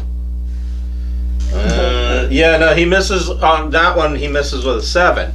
But when he goes to attack you with his dagger, he gets a nat 1. You can make an attack of opportunity on him. Oh, nice. All right. Let's see. So this will not have the spell effect on it. So 23 is the first roll, which is That hits. Connect. And he'll take 12. Okay. And So, he takes 12 points of damage and looks very silly. yeah, I've got the sentinel feet, so in so doing, I've prevented him from being able to move away. You what now? Oh, since I got an opportunity attack on him, the sentinel feat kicks in, which means he can't. His speed is 0. Right, right. Not that he's leaving, but Cancel. What would you like to do?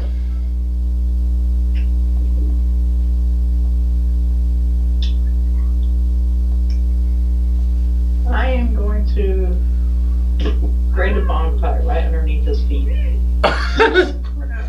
Okay, so he has to make a dex save.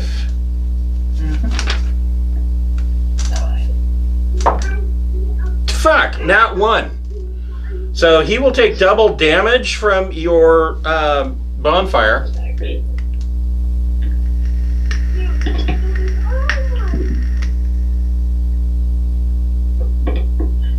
12.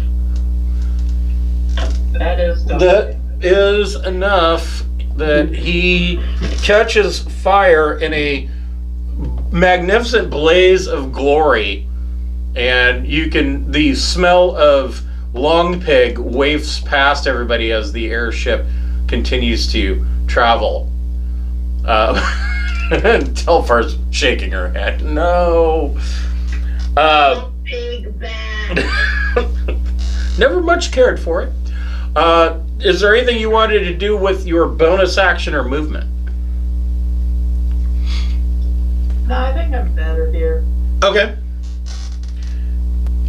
Back to Aaron. All right. First, Aaron checks to make sure he's not muted. You are not. Very important.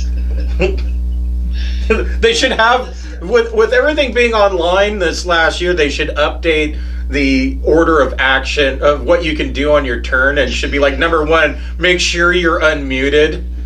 Yeah. Make sure that the focus is in the proper window. Right. Let's see. Oh, I will mock the captain and say, "Oh, so you would like to dance?" And I'll go after him. Okay. 26, and That I'll hits. take 22 booming plus an additional 27, Jesus. which is 49 points of damage. Man, he is hurting, but he's not down. And if I see he's hurting, I'll just for the hell of it, I'm gonna burn up my one of my. Oh wait, did I use a bonus? No, I did not have. No, because booming blade is part of your attack. Yeah, so I'll use my bonus since I'm a cleric of Surtur, a war cleric, and go boom and hit him again. Now this is not the booming, so it just does the additional 9 points of damage. That is enough, and you put down the pirate captain. With a flourish. The pirates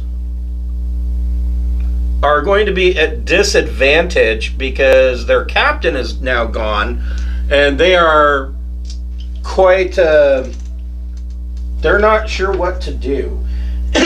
Now the other ship that these guys came from is still attached to ours through the ropes and the harpoons. Correct. Okay. And it's smaller than yours by quite a bit. Okay. We can still sell it, The first pirate misses with a 6. The second pirate misses with a 16. He did better, but it's the game of life. Nobody wins. You just do a little better each time, hopefully. Thrick, what would you like to do?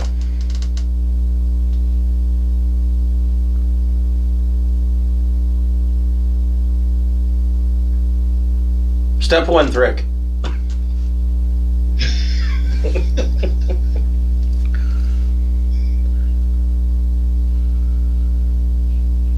Yes. I think you're muted, Thrick. I'll go check. Okay.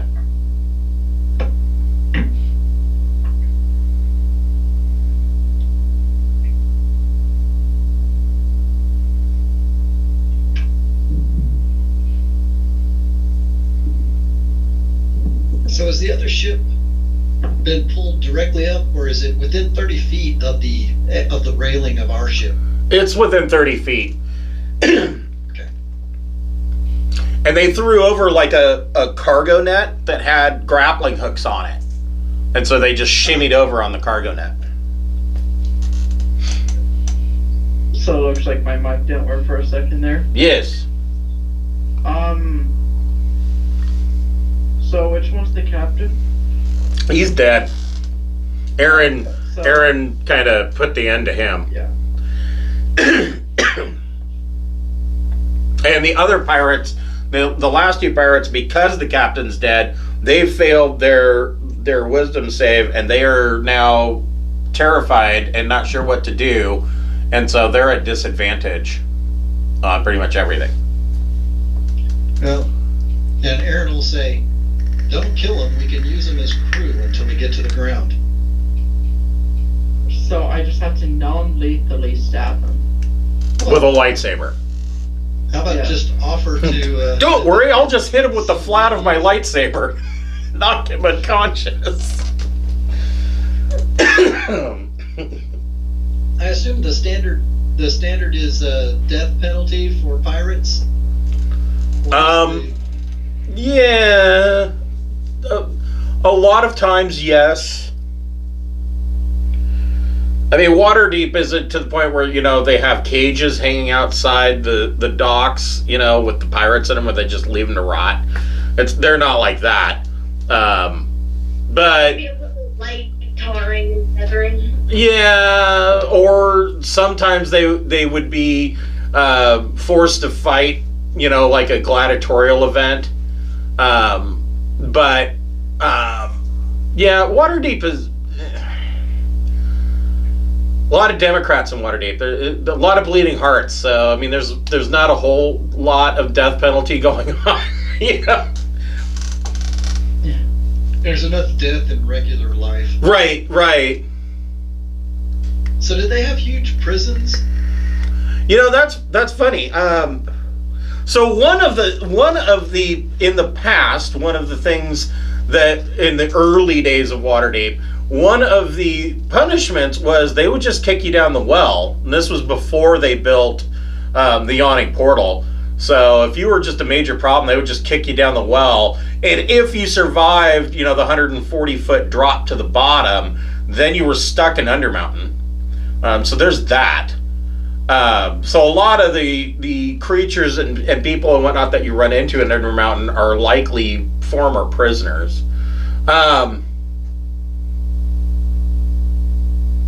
But that's a good question as to what happens to them. I mean, there are hangings and whatnot, obviously, but what happens to the bulk of the prisoners? I don't remember reading that there was a prison per se, although I can assume that there's probably a pretty good dungeon complex underneath, Waterdeep Palace or Castle Waterdeep. Hello? Hello? Oh, okay. Can you hear me? Yes. Am I still chasing after that ship? Or? Yes. We're going to get to you in just a minute. Okay. So, Thrick, what would you like to do? Oh. I'm gonna try to persuade him to put down his weapons and to join us until we get back our regular crew. So I tell him that, okay, so you can see how this is gonna end up. You should probably put down your weapons and help us get back our crew, and we may let you off with just a slight warning. Make a persuasion check at disadvantage. 10. That beats his 3. So he surrenders. That's great. So that is your action. You get him to surrender. And we'll remove him from the board. And the captain is dead. We can have Quill do a little bit of reading of what they're thinking while we talk to them and figure out how they became. Quill come up to him. Open your mind. Yeah. Well, you do detect thoughts on them, and we'll start asking them questions and read about their, figure out what their background is. They may have some sad stories, or they just be horrible, murdering people, and then in that case, we can kill them, and somebody can use them as like ghouls or zombies and raise them. So that way they're still, taking care of their family and doing things like that. That's one of the things that kind of bothers me about the modern day, the new role players that are coming to D&D that you see all the time on Twitter. They want to do all this subtle nuances, and I'm like, no, they're bad guys. Fuck them, kill them. Bad guys are bad guys. Good guys are good guys. Good guys kill the bad guys. That, I don't care that, he had a difficult childhood. I don't care that daddy wasn't around. That doesn't matter. He's a bad guy. You kill bad guys. That's the whole point. That's why we're playing this game. Also didn't have his father. And look how he's And they grew up in a world where the bad guys get killed, and they chose to be bad guys. Right. So it's not like.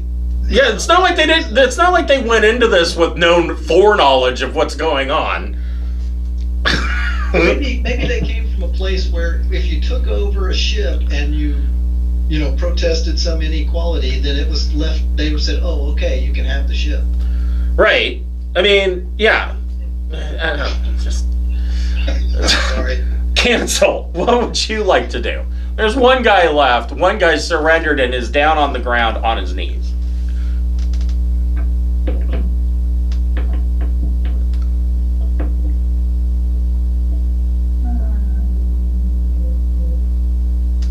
Firebolt. Okay. Actually, no. And get rid of the fire.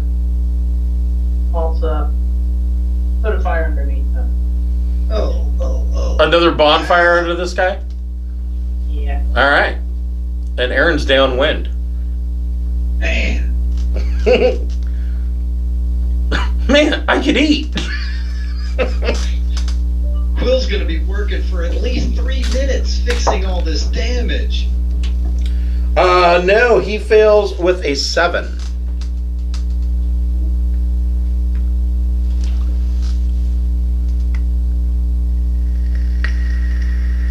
Wow. 8 damage. Huh. Oddly enough, he's still up. Okay. Aaron, so this guy in front of you is standing on a bonfire. What would you like to do?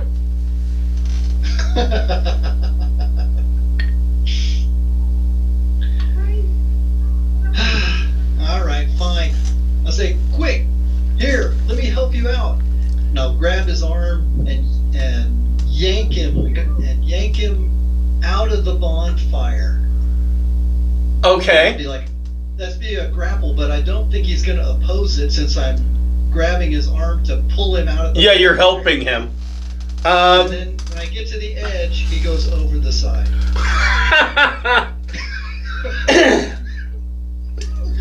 Okay, like I said, I don't think he's going to oppose it, so you grapple him and pull him out of the bonfire and dump him off the side of the boat.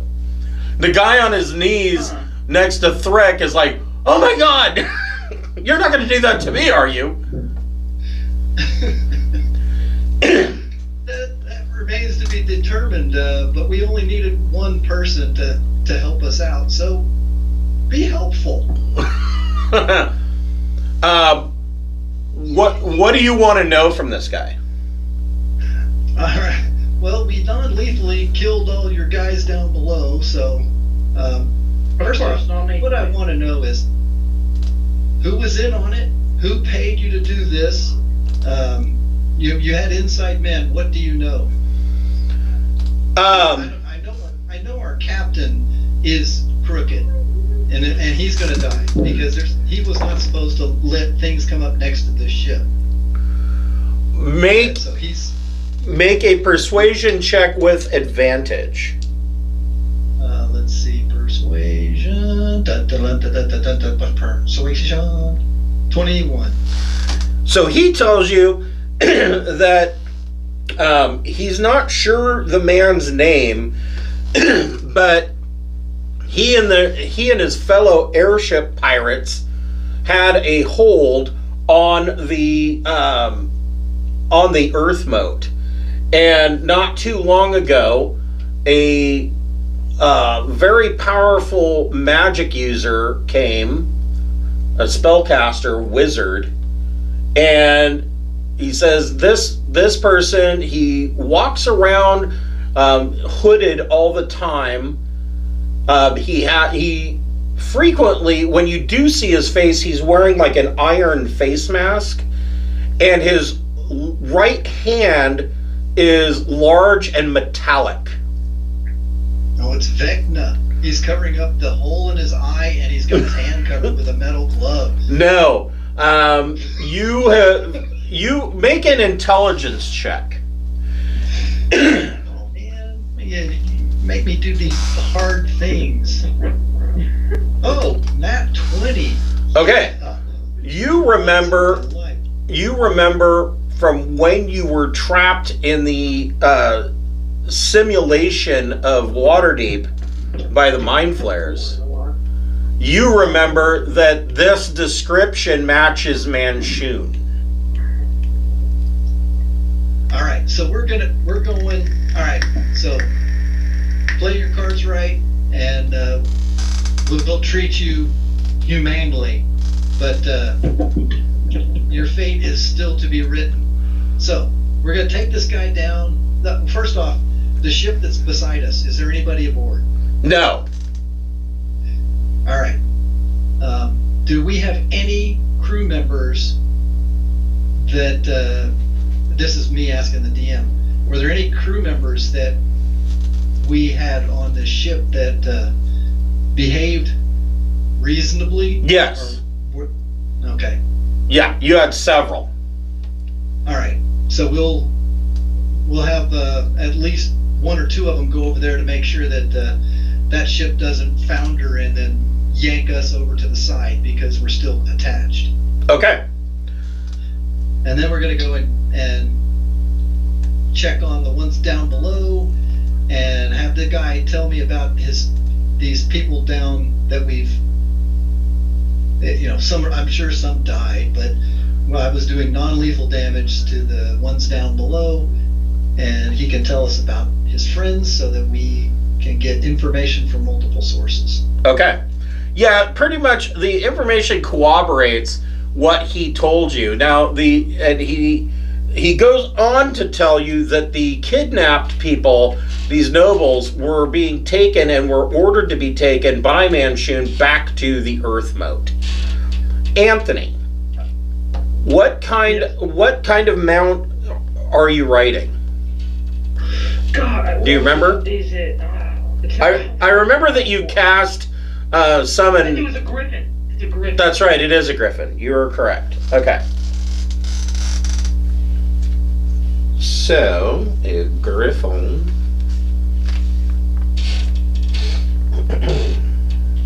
I just have to look at what the griffin's speed is. And fly 5 feet and round. Wow, griffins have a flight of 80 feet. So by the time you take off, this airship that had left with these other people on it already had a head start, but you catch up pretty quick. But by the time you catch up to them, they're already heading, you're very close to these Earthmotes. And you can see that on the three smaller ones that are surrounding this larger Earthmote, the smaller ones are connected to the larger one with these long rope bridges. But off of these smaller ones are what looks like actual stone docks. And you can see on some of the other ones that there are a couple of airships that are much smaller and less appointed than yours. But they're docked on these stone docks. It looks, for all the world, like a regular dock that you would see, in the dockward of Waterdeep, except this is floating up above. You also see that off of the main large Earthmote, you can see that rivers are flowing on this Earthmote, and they come to the edge of the Earthmote and fall off of it in a number of places in waterfalls. Just permanent waterfalls. Damn, that is cool. And this airship that you've caught up to, that you're following, is heading for one of these, to dock at one of these smaller Earthmotes. What do you do? Okay. So what are they connected by? So the smaller Earthmotes are floating around the large one, and they connect to the large one by long rope bridges. These rope bridges are like 120 feet long. I have an idea. If I can get to the, well, that won't really affect anything. It just won't be able to, yeah, never mind. Won't be that you. I'm just gonna try to go to the ship. Okay. As close as I can. So, yeah, you're able to fly close to the ship. Hold And on. if I can, I would want to go down there and attack with my griffin if I can grab one of them or something. Uh-oh. And like throw them off. Hold on. I have to look up the stats for ballista.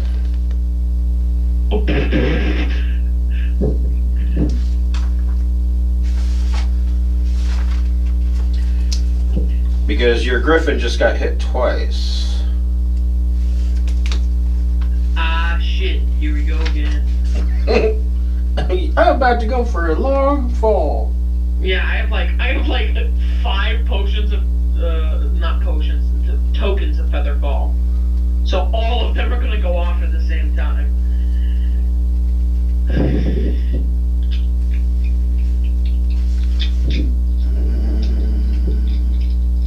I'll be fine, but they'll all disappear, which is... The problem with it is that they only last for a certain period of time, and at this elevation, they'll probably run out before you've landed. That's true.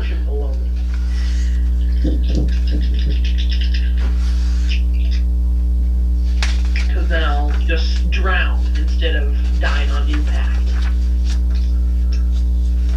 That's okay. We're at high enough level to where we could leap from the space station and we would survive the fall.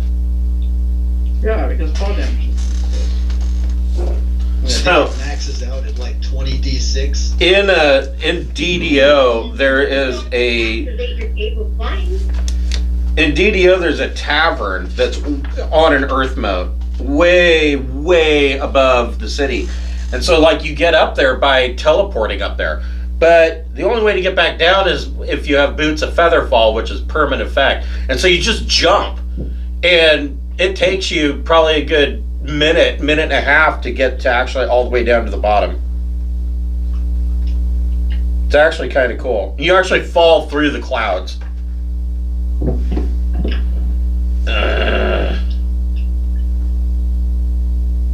Oh my god, why am I not finding siege engines? See, if you're actually feather falling the entire distance, I think Let's that's just hope my thing doesn't die. That's mostly what I care. 20. Well, I mean, if it does, you would just summon a new one. Oh. Yeah.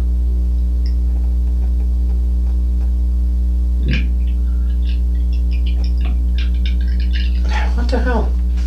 What the hell, man? Yeah, feather fall, you're falling at 10 feet per second. So if it takes you, so every minute you're basically 600 feet up, which isn't very high.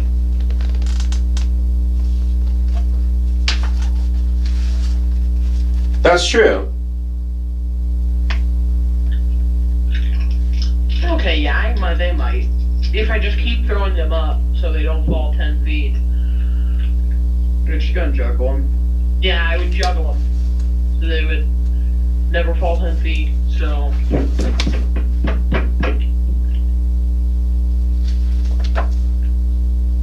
Then I'd only... And soon as I lose it, then I would, keep that one with me, and then juggle the other ones, and that one would go off. And if I needed another one would go off, and then, I can do that 5 times. Before intending to.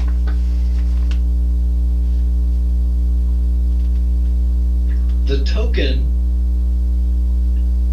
looks like the way it works is you fall 20 feet and then it kicks in and it'll drop you another 60 feet safely and then it's done.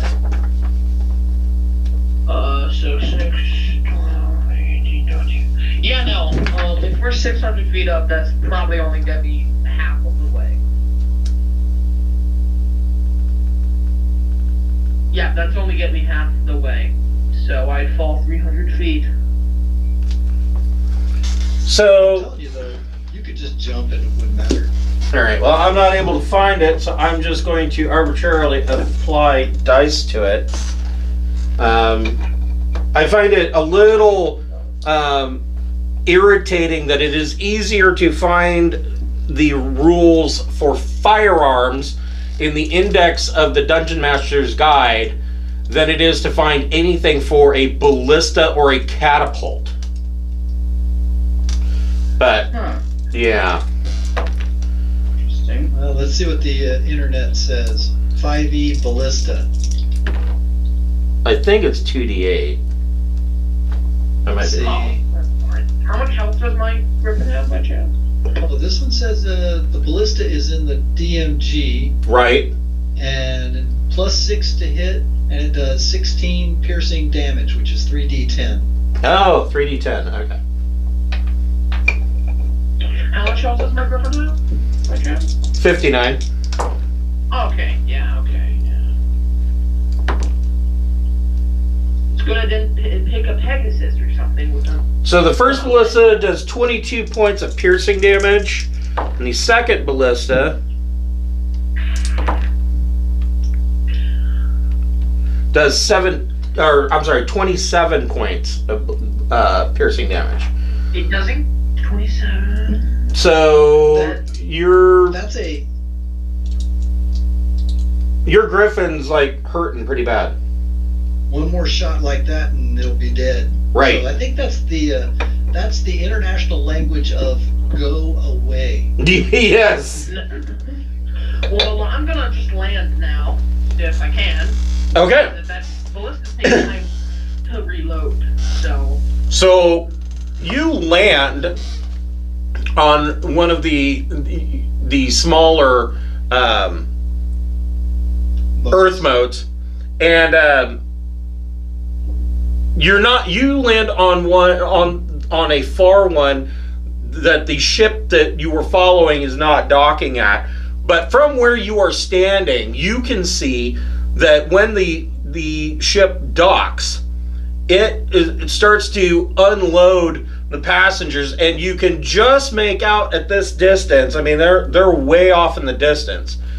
That the people that they kidnapped, that they're loading off of the ship, have been tied. Their wrists are tied together with rope, and the rope goes from each other. It ties from their wrist down to their waist. It loops around their waist and then is tied to the person in front of them, and they're leading them off in a line, and they're taking them across one of these rope bridges. Okay. So I'm gonna tell my griffin to go back to the ship we came from. Okay. And get the others. Okay. Or alert them at least. Okay. And I'm gonna keep going forward. See you. I'm a sneak. I'm a sneak. Okay. If I can. So you go and make your stealth check. Okay. You do remember that they saw you well enough to shoot ballistas at you, right? Well, yeah, but they're tracking they saw the griffin, so if they see the griffin go away, Okay. they're probably gonna think I was with it.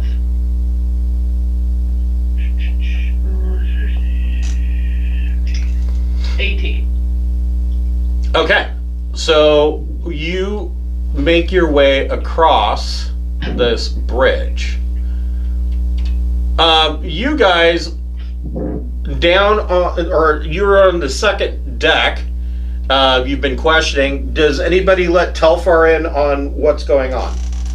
Yeah, absolutely.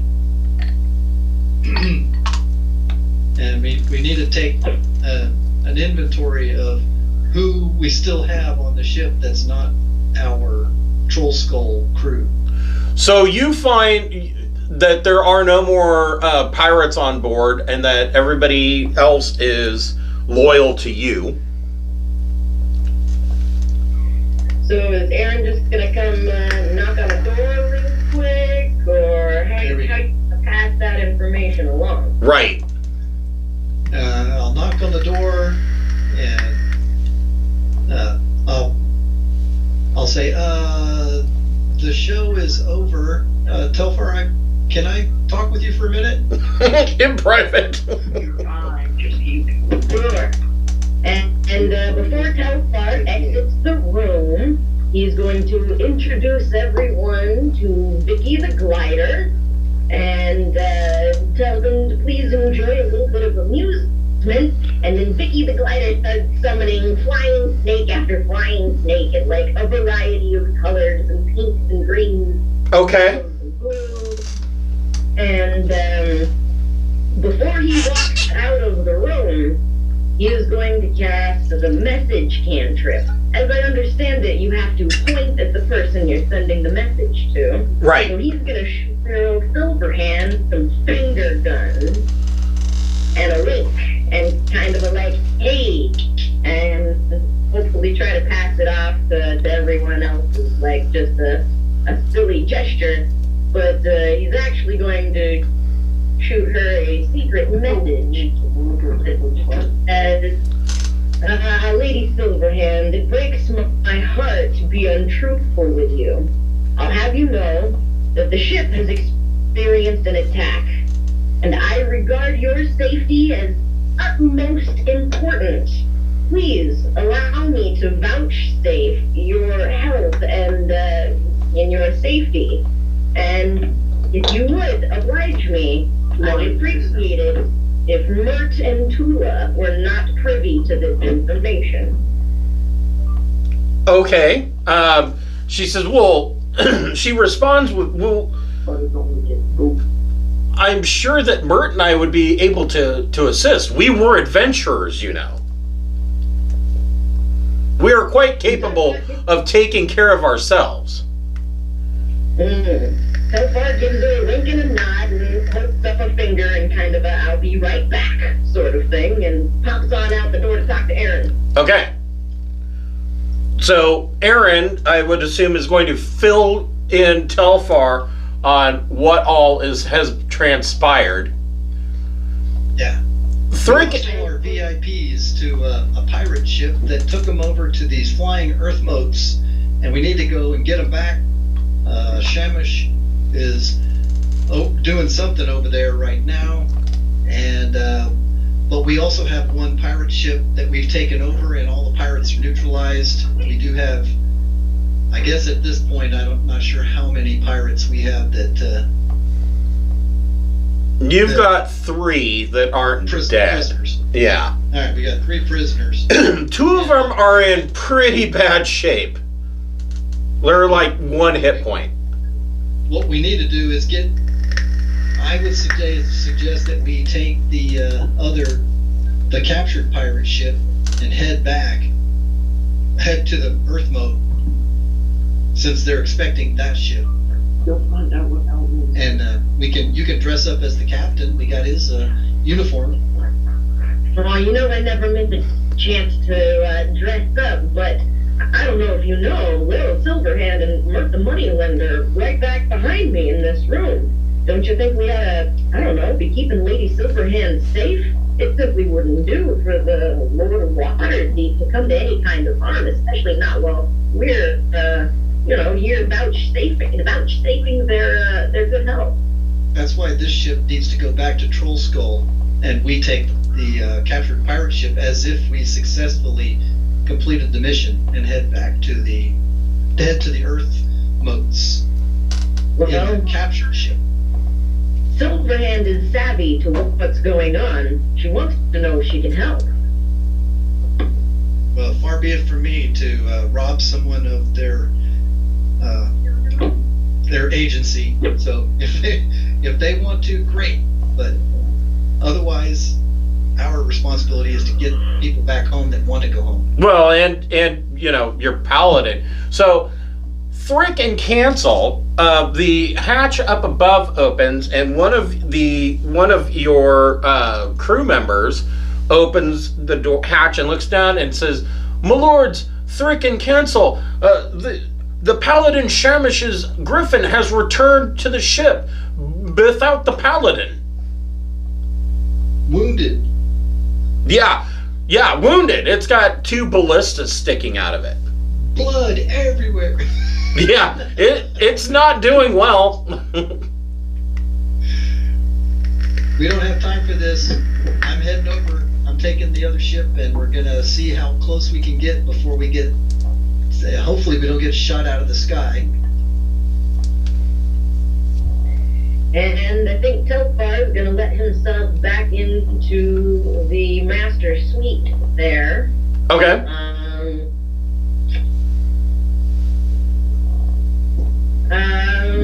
Are Merton and Tula fascinated by the flying snakes and have a good time? Oh yeah. They appear to be having a good time, but there is like a vacancy in their eyes. Like they're still enthralled, and yeah, they are vacantly watching these snakes in a sense of wonderment. Do I need to worry too much about them eavesdropping if I go to have a little whispered conversation with Silverhand? No. All right. Well, I think Telfar will catch her up to speed and let her know that as far as he knows, that, you know, these 3 in the room are the only ones that were not taken by air pirate, and that it would be a weight off my mind to know that they were all safe and on their way back to Waterdeep. I will definitely let them know that, you know, going back is totally an option. We can, you know, put them on a different ship right away, or send this one and turn it around, however we need to do it, to split it up. But also, you know, like, hey, Lady Silverhand, have you been lacking adventure in your life? I'm sure it's nothing we can't handle, but, you know, it can be a little exciting from time to time. Lady Silverhand says that she likes the idea that you're going to go over and try to sneak in using the pirate airship to deal with this whole situation. Now, do you tell her about the description of Manshoon? Absolutely. I want to catch her up on all the details. I also kind of want to ask her, is there like a Griffin Skyguard kind of thing in Waterdeep? They do. They have the Griffin Riders of Waterdeep, led by Savra Bellabranta, who was kidnapped. Right. Well, I imagine that maybe Little Silverhand might want to let the Griffin Riders know that their leader is being held, and maybe she can have some reinforcements sent up to help us deal with it. So she tells you it's an excellent idea for you to go over and try to retake this Earthmote and put an end to this Manshoon clone. And she specifies it is a Manshoon clone. And she says that the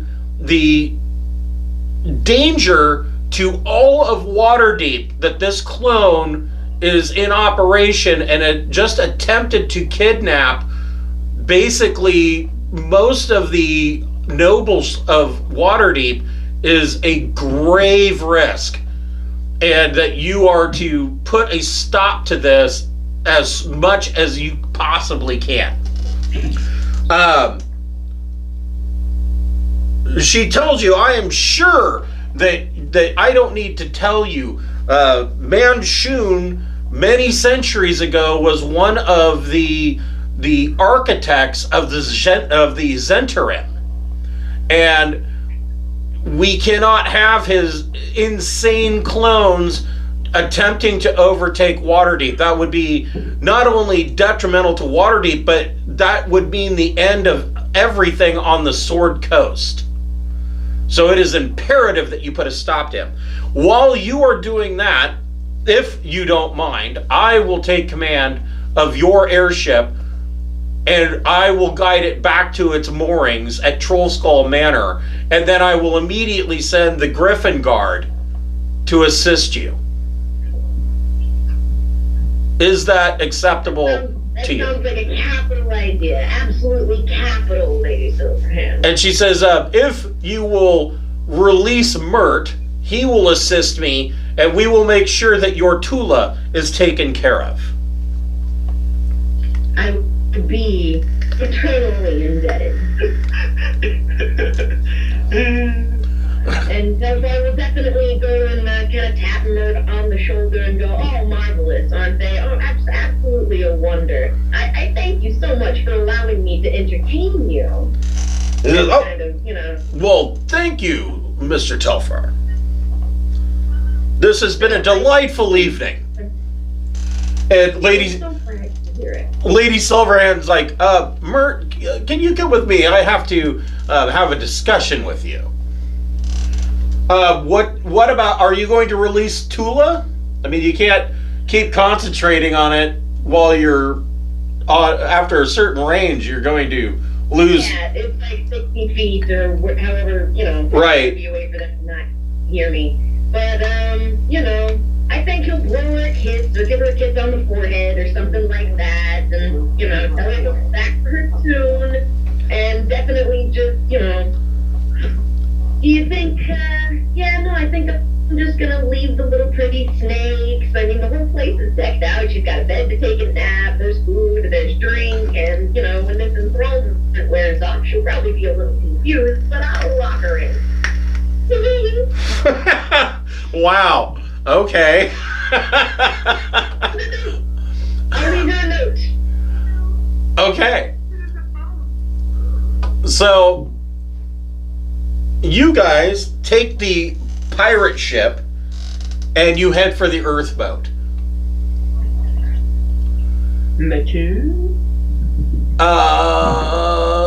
Thrick, Cancel, Aaron, and Telfar make deception checks.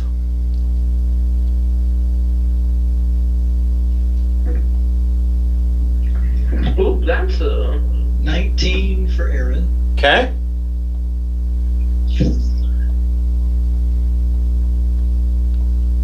Well, this is a big skybase. Yeah, I'm gonna take 10 on that for 17. Okay.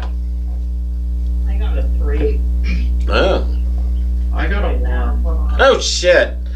Make that. Oh, wait. Well, luckily, Does a nat 1 count for The this? ones that are terrible, we're going to pretend are our prisoners Yeah, because we have uniforms for the pirates. listen, I'm just a pet lizard, okay? so this was a group check. Luckily, Telfar and Carl, out of the 4 of you, half of you made it. So you guys are able to adequately show up and dock at a empty docking space. And these smaller Earthmotes, they're not very large. They're like maybe the size of like a grocery store parking lot. So you can dock on the curbs on the side of this parking lot. There's really nobody in between. There's like a small tower, but it's empty. There's nobody inside. Oh man, I want these Earthmotes. They're bigger than ships. Well, they don't travel anywhere, is the thing. They fly. Well, they float. Yeah, but they're good, like, sky docks, if you, like, need to dock. I mean, if you want to live at home, but you also don't mind random travel, it's perfect. If you like tree houses. A floating treehouse. What do they I got a say? question for you. Yeah? Does Telfar have time to dress himself up and put on some stilts and do a proper captain impression? Yes, with you've still got the hat of disguise, right? I do, and I have it attuned to me instead of my Frostbrand rapier at the moment because I think I just use it more than I ever melee. Yeah, you can do that. There's enough time for the travel over. And that's what Telfar's gonna spend his time doing. Stilts and disguises. Trying to look like a swarthy captain. Yar. Okay. We got the corpse that you can check out and make sure you understand how he looks. And I got borrow his clothes, you know.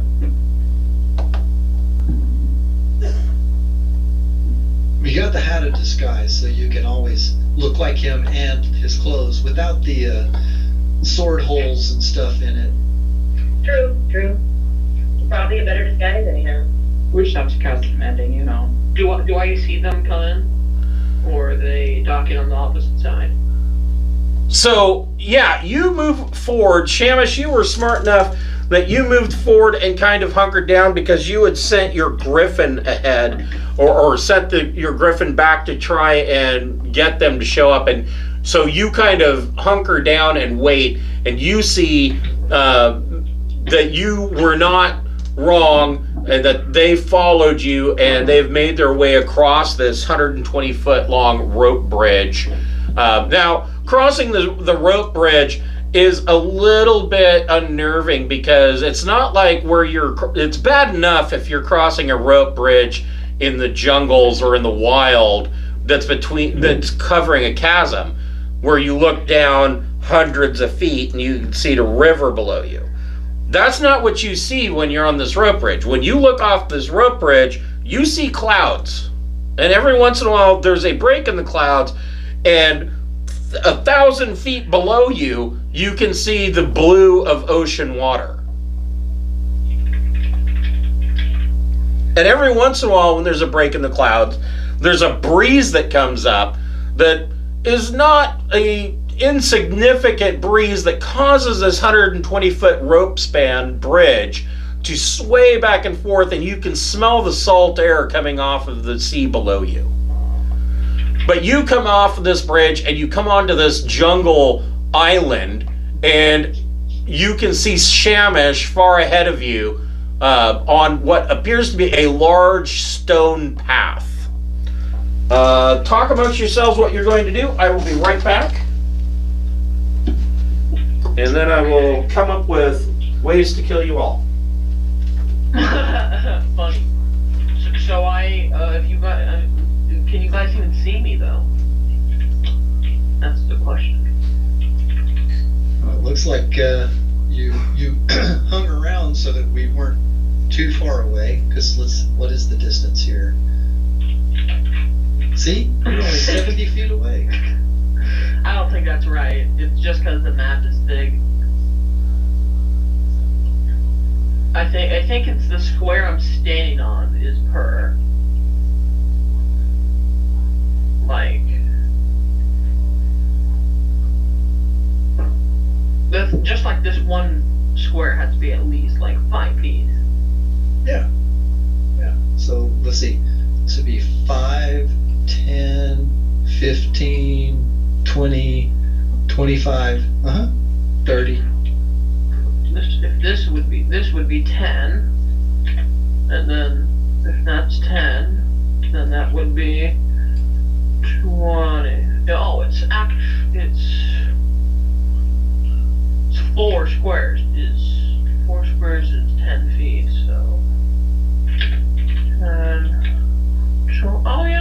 You guys would kind of make it about here. Yeah, you stayed close enough for us to see you, I guess.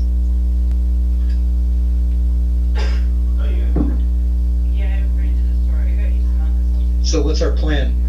Telfar gonna be we're gonna be the front, and the rest of us will walk with our hands behind our back like we're tied up and stuff? Well, I surveyed a bit, and this river seems to never end.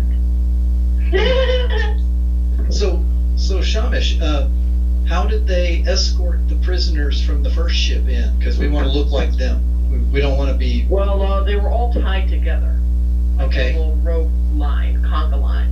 And were there guards in front and the back, or just in the front? Or so we'll get a rope out. And we can Yeah. hold We can it make in that our mostly hands convincing. and look kind of convincing. Yeah. Yeah, I'm gonna stay to the side. You guys can convince them. I'll sneak around and see what I can find. While you distract them. So And be like, oh. I will tell you, You're sneaky. I turned the grid on for these maps because they didn't. I found these maps. I don't know who created these maps, but kudos to them. But I turned the grid on because they didn't have a grid, so the measurement tool is official for these maps. Okay. All right, there we go. I'm So- not far. That makes You're it 60, quite a bit 70 easier. away. I kind of wish that I could turn the grid on, but make it invisible. How do you do that? I don't know. It's a little upside down Q. It looks like a Q where the little curly Q is a ruler. Oh. Ruler. Yep. Oh, And if you click no snapping, then it just measures. If you do snapping, it counts squares for you. I can make a triangle. Yeah. Oh, I remember I was doing this last time. It was very annoying. Yeah. Yeah, You ha- can also select in that thing. You can select hide from others, so you don't annoy us, and you can just play to your heart's content. Yeah, what was the setting that you selected for that, Carl? Well, if you go to the ruler, Uh-huh. the top three options Hide from are others. snapping, and the bottom two is whether it shows to others or hides from others. Right, but how do you do it where it'll change directions? Oh, you put You the you hold the left down, and then you Left down. right click at every vertex you want to nail. You Oh. still hold the left down. So you would go across. And you Oh, that makes a lot more sense. Yep, that's cool. Awesome. It took a bit for me to figure it out. I will probably forget that by next week, but keep that in mind. Wait, is that a dragon? Oh, Yeah, what? you need to go and kill that. Just go run up there and kill that dragon, so that we can pass by without, issue. We'll go up there and find him wailing on this stone statuary. So, Shamish, make a history check. History. I think I'm good with that. No, never mind. Oh, no, I'm sorry. This is the one I suck at. No, I'm actually pretty good at that. I'm not proficient, but I feel pretty good. 19. So, on your 19, the stone road that you're standing on that you found is, you have determined that this stone road is ancient in the thousands of years of old kind of range. Your estimation is that it is probably from an old nefarious outpost. So this dates back to the Empire of Netheril. Damn. And the Empire of Netheril, a lot of the magic items that you guys find, like your midwinter gifts, probably were created in Netheril during the height of their empire. They things that you know about Netheril, Netheril had flying cities. And that when the first sundering happened, these cities crashed to the ground. You also know that the entire Anarok Desert, which is a wasteland, was once. It is rumored that was once a fertile jungle-like land that the Nefarious destroyed and turned into a desert. Damn. They nuked it until it became glass. Basically, yeah. Okay, so Telfar, what's the plan? So I would assume Plan that is I would assume that the first thing you guys would do would be to catch up with Shamish. If he wants to be caught up, yeah, he was talking about crazy things like going Rambo rogue. Dying it. Yeah, we definitely need to find our people. We need to find the people that were taken. We need to find Shamish. We need to, yeah. So I guess, we're looking for people without looking like we're looking for people. So, even with Shamish's stealth check, Aaron and Telfar have no problem finding him. Because, I mean, your guys' passive perception has got to be astronomical, right? It's pretty up there. Yeah. So you have no problems finding Shamish and leading Cancel and Thrick to where he is. And you see that there is this large road, 20 foot wide, that goes to a large river that you can hear in the distance like it's falling off. It sounds like a waterfall without the crash at the bottom. So you can hear this water going off the edge, but it never reaches anything. Right here, you see that there is an outbuilding that looks like a guard tower, but it is ruined. And it's a small 5x5 building, just enough that it would cover some, a guard or two. But Aaron, when you look in there, make an investigation check.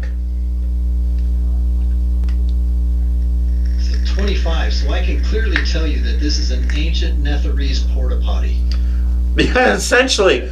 So this building, it one time it was covered with what you believe was a like a leather roof, like it was not a permanent building. The base of it is mud brick stone, and inside you find a centuries old skeleton. Ooh. Roll percentage. All right.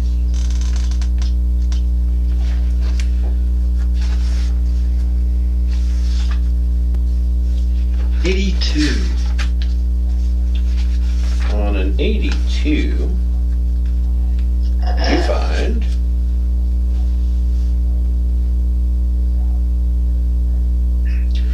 on the table that is in here, you find a rotting map.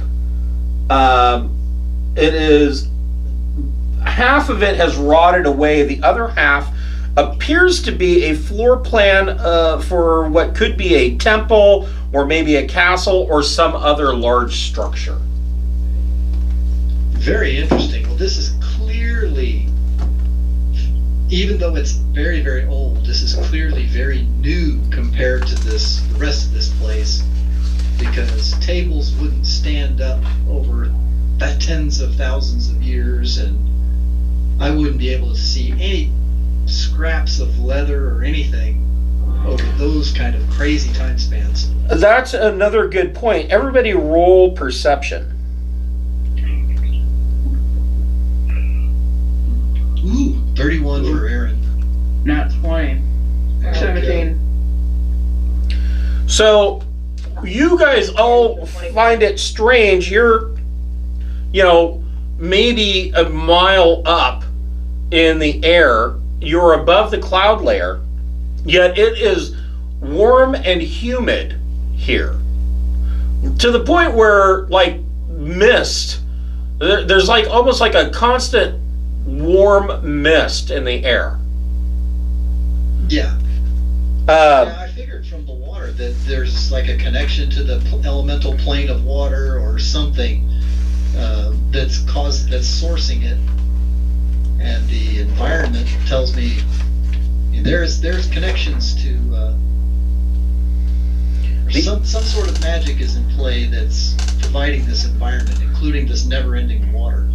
The other thing that you find, Aaron, is in this hut there looks to be like a small mess kit, and at one time now overgrown with dirt and vegetation, you can just make out what may have been thousands of years ago, likely a fire pit.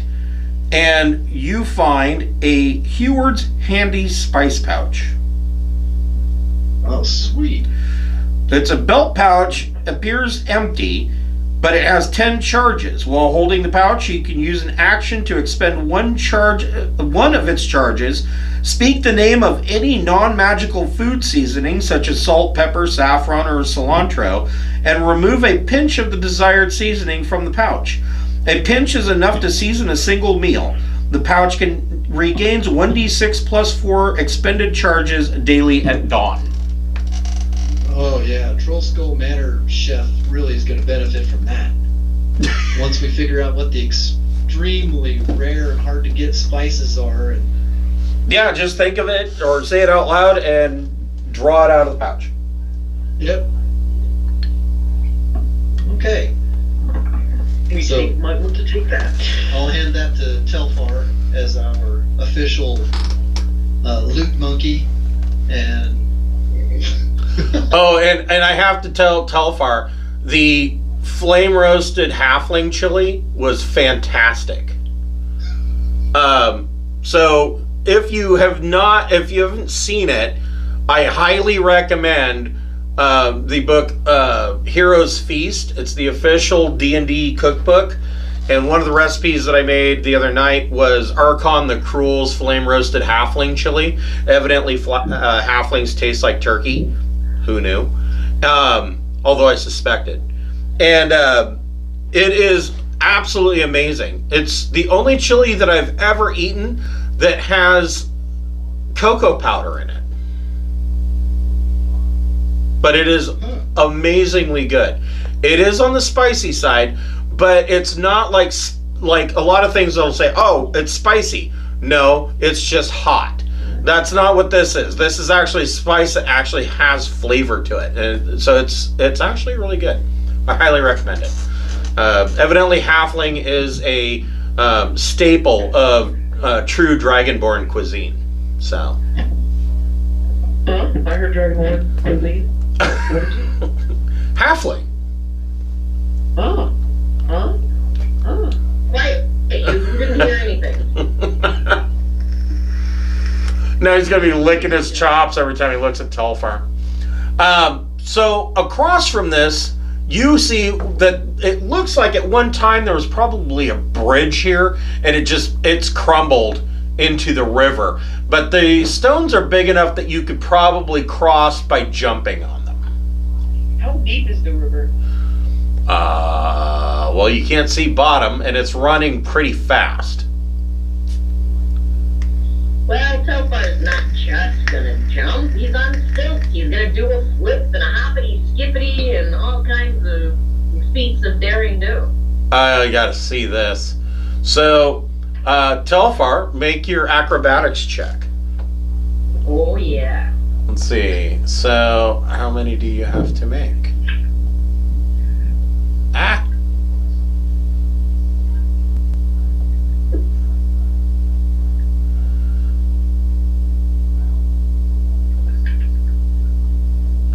So it looks like you need to make 3 acrobatics checks. So make your first one.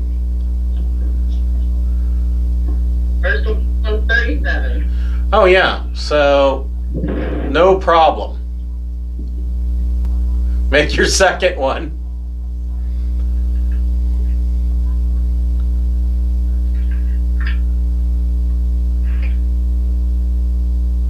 $33. Okay. Yeah, no problem there.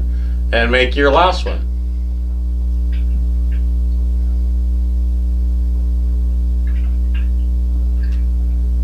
$29. Okay. So you guys see Telfar just kind of do a couple of cartwheels, a backflip, and a somersault and land on the other side. Telfar's like, see, it's no problem at all. This is easy. Exactly. It's easy. Aaron's going to do a regular jumping across thing. Well, I don't know that you necessarily have to. So, like, for instance, you wouldn't have to... This first rock, you wouldn't have to. This second rock, you wouldn't have to. This third rock... Yeah, you can make it across. You don't have to be fancy. You can make it across without making any checks at all. Yeah. I'll make it across and I'll say, Telfar, that was freaking awesome, but it looked really weird when you look like the ship captain. Pirates. You got a peg leg and one hand's a hook. Just kind of, that kind of broke the immersive feeling that you were actually the captain of the pirates. Oh, nobody saw. We're fine. Nobody important saw. Just saying. You could say anything and just say just saying afterwards. Right? I'm just saying. You're ugly and I've hated you for years. Just saying. Telfar and You just tell us you can't do moves like that. Telfar and Aaron make perception checks. 32. Oops.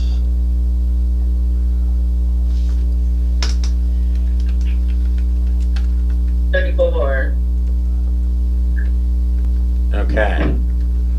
So Hold if you on. want us to tell you how many leaves are on that bush that's up to the right, yeah, we got that number. Yeah, no, that will be fine.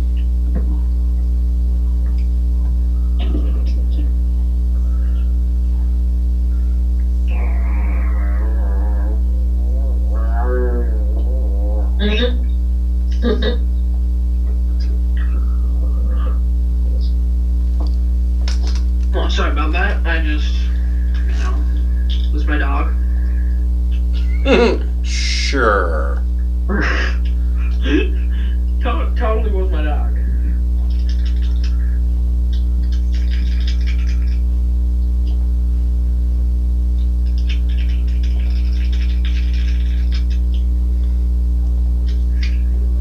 So you see, now that you're on the other side, you can see that there are 1, 2, 3, 4, 5, 6. There are 6 pirates and what appears to be somebody dressed as a nobleman. Everybody roll initiative. Oh, they're not falling for the disguise? No, they are not. And I will. You will find out why towards the end of this. Ooh, yeah, that is. Oh, yeah, no, right. 16. I knew it. It's because Telfar, you had to show off crossing the damn river. 29. Hold on. Yeah, all my fault. It is all your fault. You've been blamed. Yeah, you guys have been eating a lot of peanut butter and jealous lately.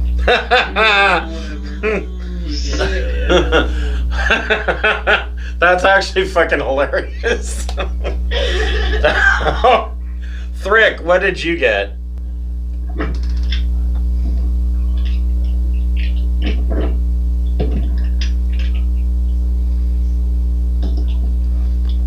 Thrick?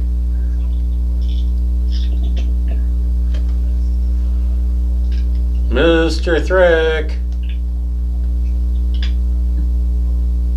Okay, cancel. What'd you get? Oh, Thrick? I got a 16. Okay. And cancel.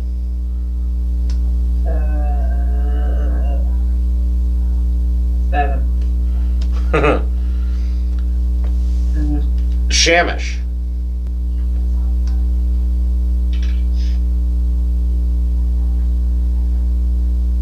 Anthony, what'd you get?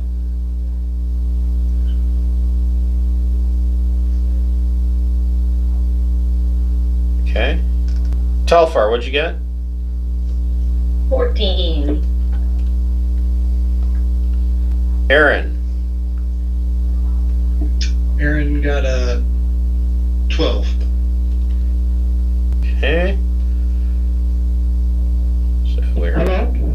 Yes. What'd you get for initiative? Hello. I got a 26. Okay. God, Skype's doing really weird today. Yes. Like, it says I'm mute, and then I'm not mute. Then suddenly I'm not mute, and then I'm mute. So from across the river, Shamish, you can see that that there are these pirates that are coming towards Telfar and Aaron. However, crossing the river, you don't have to make any checks, but it does count as difficult to terrain. So you only get half your movement. So Let's see how far it is.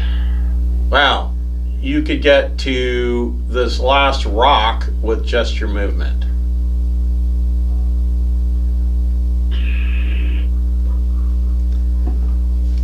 Dashing. Dashing? Right. Guys, I have javelins, right? Yeah, I'm gonna move to this or Yeah, you could move to here. this rock here Yeah, I'm gonna move to there. and huck a javelin. I gotta. Yeah, you. Let's see, from here to here. Yeah, you could throw a javelin. Alright. Yeah, I'm gonna throw a javelin. Go for it.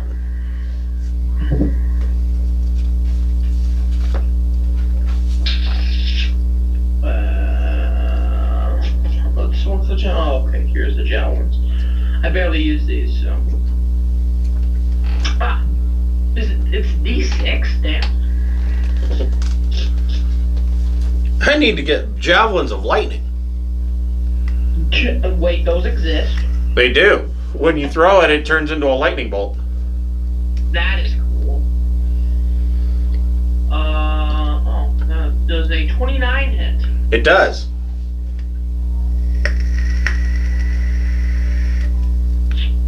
Okay, I throw the javelin. Let's roll d6. 6, and then add.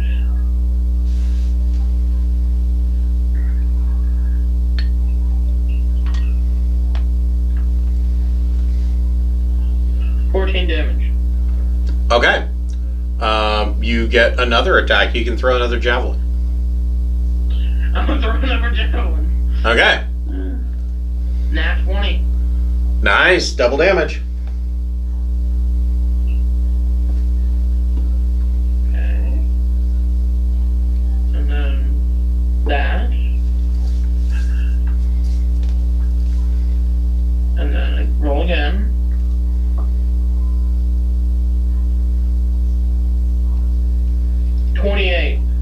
Okay. So this guy here has 2 javelins stuck in him. He's not down, but he kind of looks like he wishes that he was. Okay. How long's 2 javelins shoved in their chest? Like a rocket propelled out of like Paladin's arm. Not fun. Yes. Or javelin just like a throwing spear spring.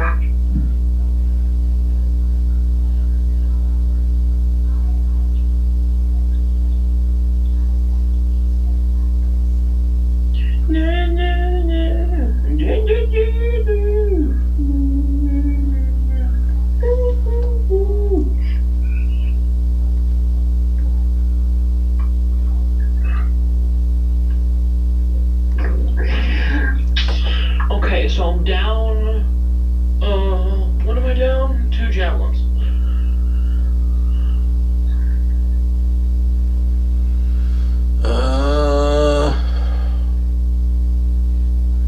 But when I kill that guy, I'll take the javelins out of his dead body.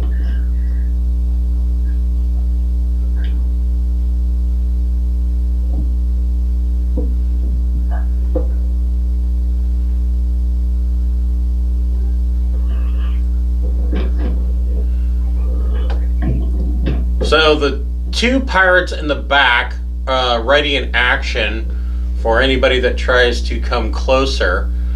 And 2 pirates are going to attack Telfar, and 2 pirates are going to attack Aaron. On Telfar,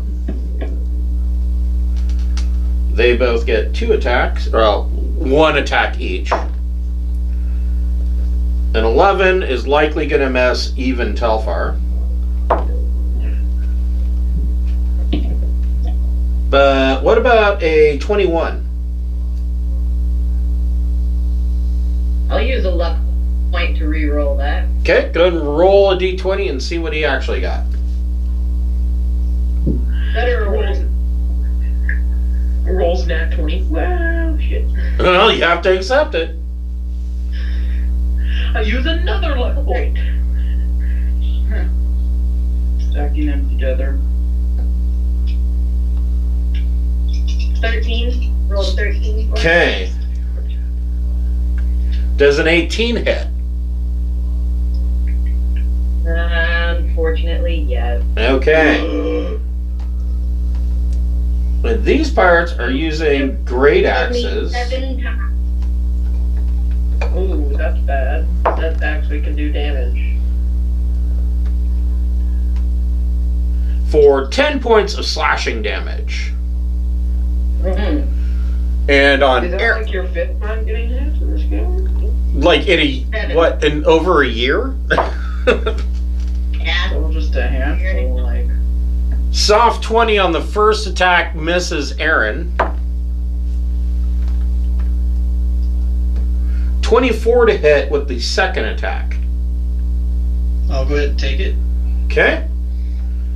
I have 1 more luck in me, by the way. Oh, it's not nice damage. For 10 points of slashing damage.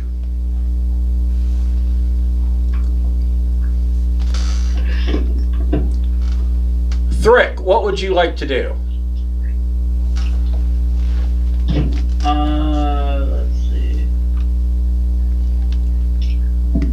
Just.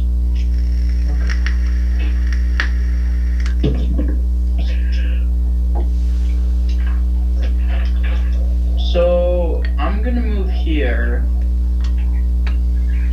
Mm-hmm. and then which ones were the ones that were ready in case anyone went like closer to them or something? They're all the way back here and here. Okay. But you got a pirate right in front of you. Yeah, I know, but like, what's he gonna do? Yeah, with your AC and your shield, I don't know. I don't know, I've been rolling a lot of nat 20s tonight. You may not want to ask that question.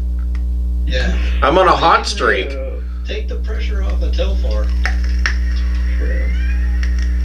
Or we don't work it down.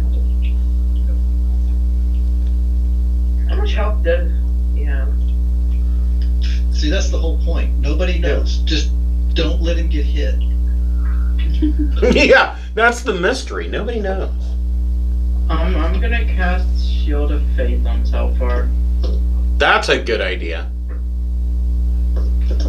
So, Imagine the plus. what does that do for Telfar? +2 to AC. Nice.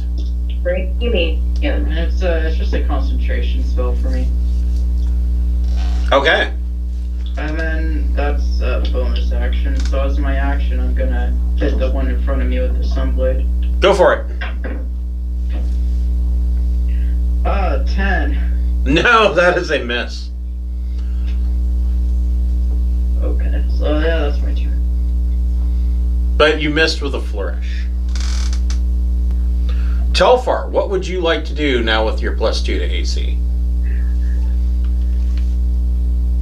As a free action, I will roll at their faces. You dare attack our captain! They respond as a free action, you're no captain, halfling.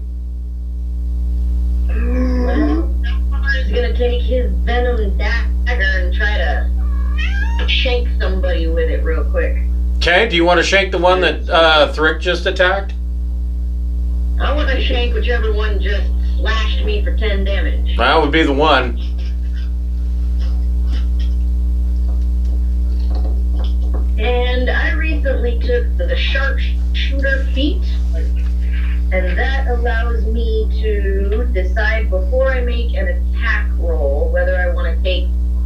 -5 to the attack roll and add +10 to the damage if it hits.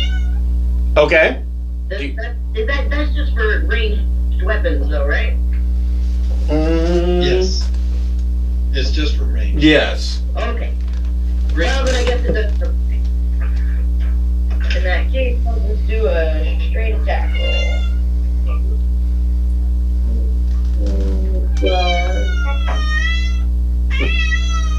I don't know. Tassie's vetoing your attack. Oh, balls to that. I'll roll another one with a luck point.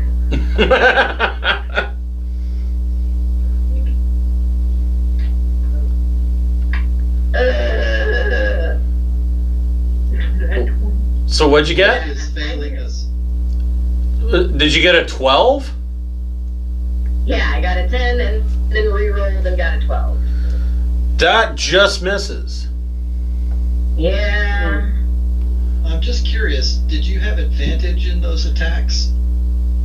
I did not do those with advantage. You would have advantage on your attack. So go ahead and roll again, and if you hit, we're gonna just ignore that you used a luck point. Okay, can do. The reason why you would have advantage is because Thrick is right in this guy's face. I re-rolled one. Oh, Fucking A. Digging deeper and deeper into this one. well, you know, you're burning up these horrible rolls really quickly, so the rest of the evening will be great. Yeah, whole 20 minutes of it. Yeah, exactly. That's what I was thinking. That, I rolled a 1, a 2, a 3, and a 4. Jesus. Oh, So my God. Tofar misses and expends a luck point, and just the whole thing was foobar. All right. Anything with your Really bonus action. As a bonus action, you could disengage and move. But can I disengage and move up? I go flying or whatever by saying a word. If you disengaged and moved, you could move diagonally and not get an attack of opportunity. So you could move here Well, and be out of range.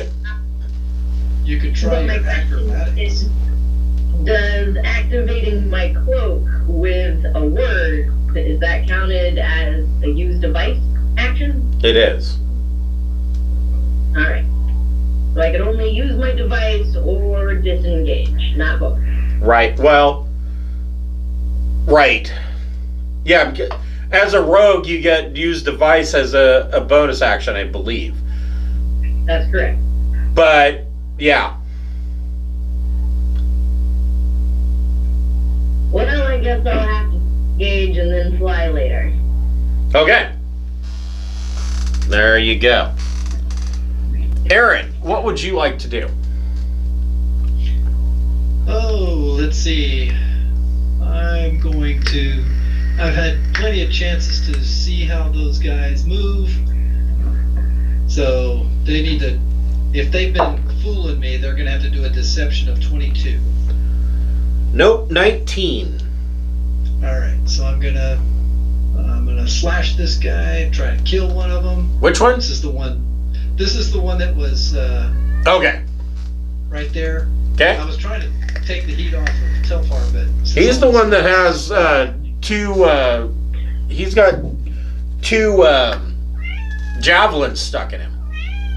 Yeah, well, we're gonna try and take that guy out. So he's gonna take 18, and he better not move afterwards. Yeah, that hits. And he takes a 29. Oh yeah, it was a 22 to hit. Yep. 13 plus 29. Yeah. So you bring down Aku and slice that guy from collarbone to spleen. And that will end my action. Okay. So this guy, he's a real prick.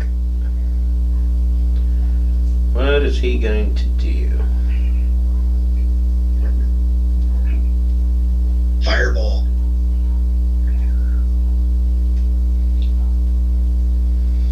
Maybe. Maybe. Oh. Let's see if he can do anything worse.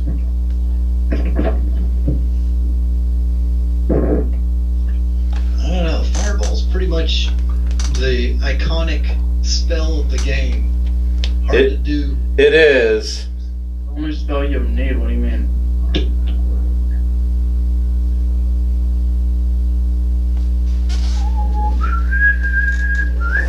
He, I think, might be smarter than that.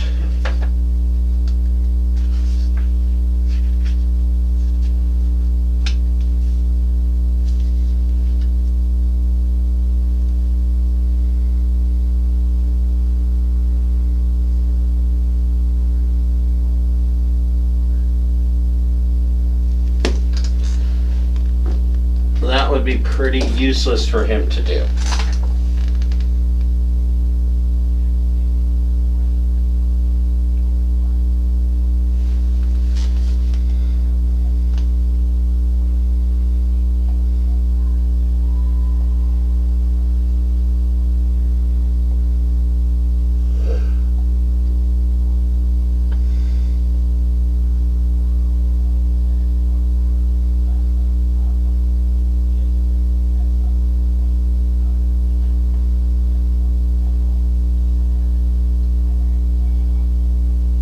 Oh, that's even better.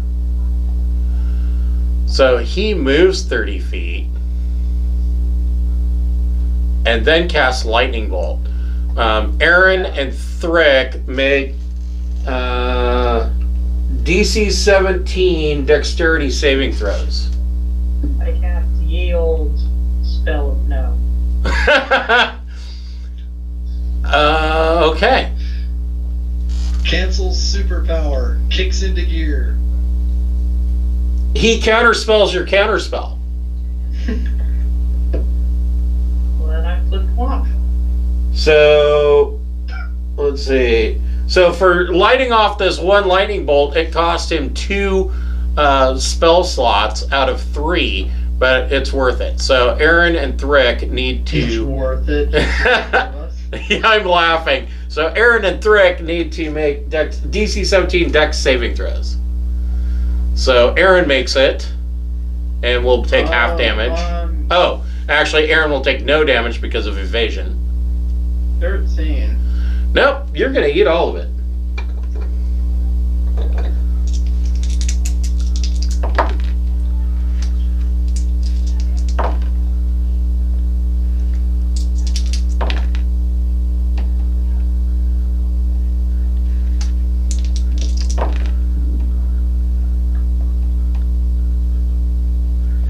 $30 points of lightning damage.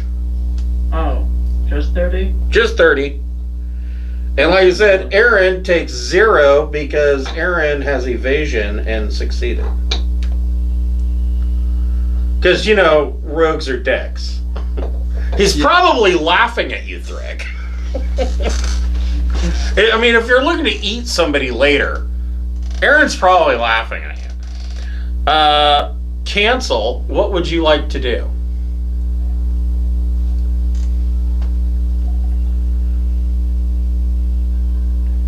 Lightning bolt right back at the mage. Unmute, cancel.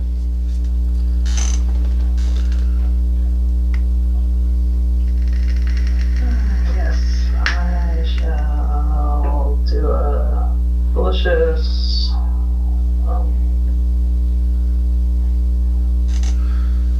So if you went Fireball. here, oh yeah, fireball. So if you went fireball here, actually if you went fireball here, you could get all the pirates and just miss Aaron.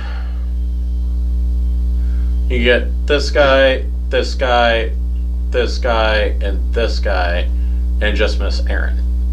Yeah, that sounds good. It doesn't matter. Go ahead and blast Aaron. Except counterspell. Last 3rd level spell slot. Counter spell. Okay. You gotta expend the slot, man. I got the slots. Don't worry. That's about what she said. Yeah, but this is like the first group. We're just now getting on this island. This is the consume resources phase of the adventure.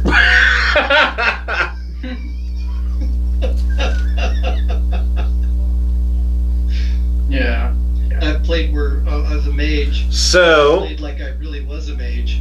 So I'd sit back during the fights and go, yeah, I'm just going to do cantrips because I need to save my awesome godlike power for when it really matters. Piss off all those The- players. the Archmage gets an 18 to their save. The Pirates get a 19 to their save. Well, wait, what did the mage get?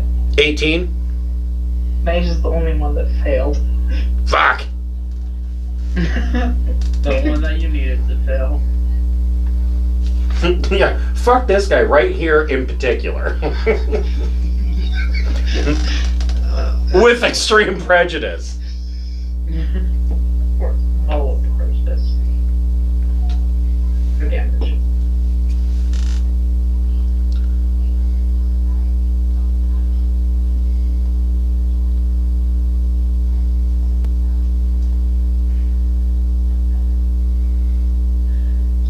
Roll that bucket of D6s. Oh, I like the fire. So how do you make the fire happen? There's a little, the little lightning bolt sign. I don't know if you guys can see it, but like I just Must be picked bomb and picked fire. Yeah, that's yours, not ours.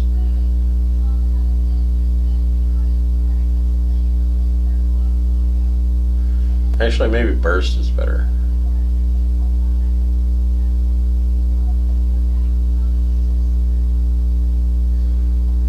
Yeah, burst is better. Yeah, that's a fireball. Do it right on a cross point. Let's see what the diameter is. I think it's only 10 feet. Or the radius. Yeah, it's a 10-foot radius. I don't know, the edges of it go out. Actually, it's more like 15, but yeah. Yeah, maybe 15 if you look at the very fringe.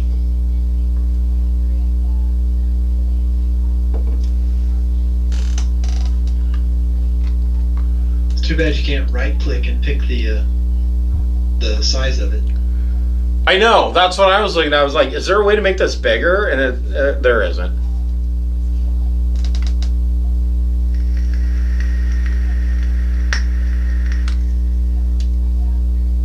So, how long does it take to roll those dice? Right?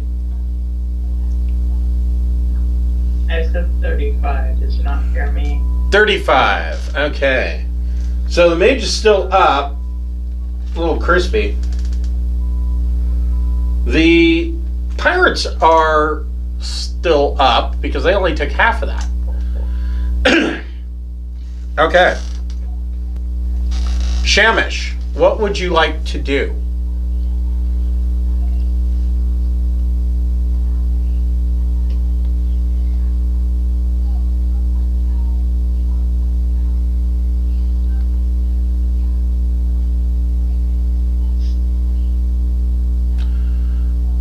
So you could get to right here. So Shamish, you could get to right here and you could attack this guy. Or you could attack this guy. Your choice.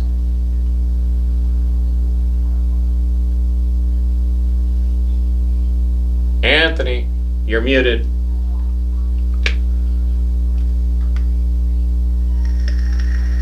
Oh, Yes. There we go. okay. For some reason, it muted me again. So yeah, Uh, so you could get right here and you could attack this guy or you could attack this guy. Which one's looking the most healthy? This guy is the most healthy. Okay, I'm gonna attack him. Okay. And cause it's pretty much the end of the session, I want to burn some spell slots. I don't care if it's overkill. I'm going to use a level 4 and a level 3. Okay. Do it. Smite this only person from existence. Don't forget to roll the d20 first to hit. So I will tell you, I hope you guys are enjoying this so far, because I was sitting there Wednesday night and I was like, the fuck am I gonna do for these guys on Friday, because we're going off script.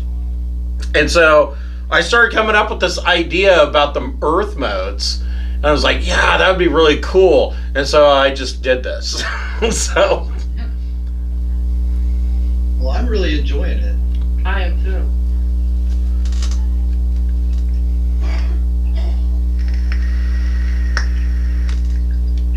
and like I said, I did not draw this map. This is from somebody else.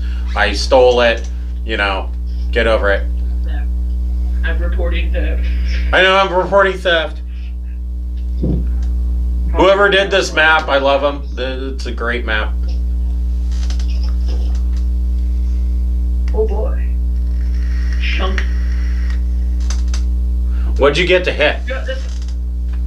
27. Yeah, that hits. Go back to counting your damage. God, this would be a very embarrassing, be very embarrassing. I have 2 attacks. He's so dead. Oh Yeah. no.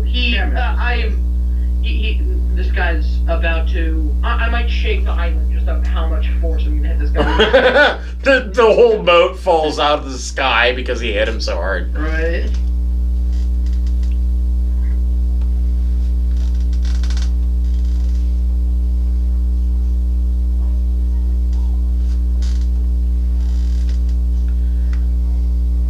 Okay, this is a lot.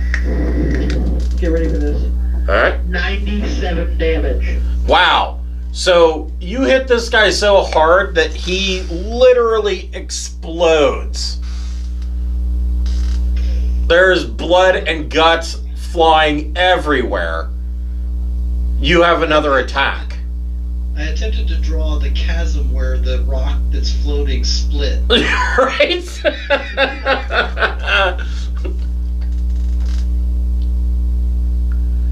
They'll think it's just another earthquake.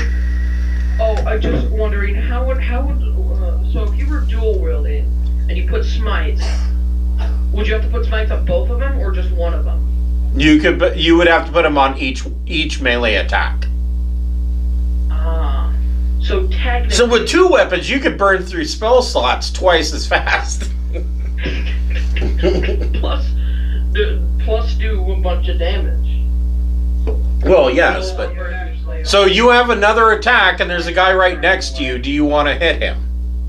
Oh yeah, no, he's also gonna get deleted because I have a level 4 still. What do I want to hit him with? I think I might just hit him with it. Can you hear me? Yes. Okay, yeah. I don't know. Skype's being weird today. So No, I got I'm you. not sure if I'm talking to myself anymore. So I'm gonna hit him. I'm probably gonna hit him because hitting shit's easy today. 28. Yes. What level of Divine Smite do you want to throw in this? 4. Okay. And as soon as the next level, I'm gonna be throwing banishing smites out, which which has been hyped up. So Banishing Smites are kind of cool. if I like crit them, does it like banish them? Yeah. No. Well, they get a save, and then if they don't save, they are banished for 1 minute. So it's like the banishing spell. Yeah, it works like the banishment spell. If they are If they are native to this plane, they are banished to a pocket dimension for 1 minute. If they are not native to this plane, it sends them back to their plane of existence permanently. They're just gone. Assuming that they survive. Otherwise, what comes out the other end is just guts.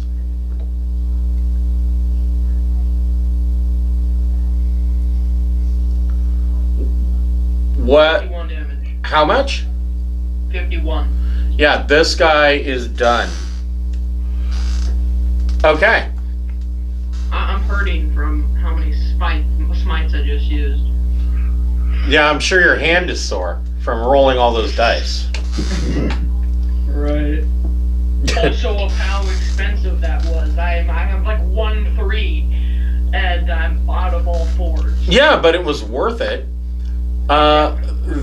This guy is going to move in and attack Shamish for obvious reasons. This guy is going to move in and attack Telfar.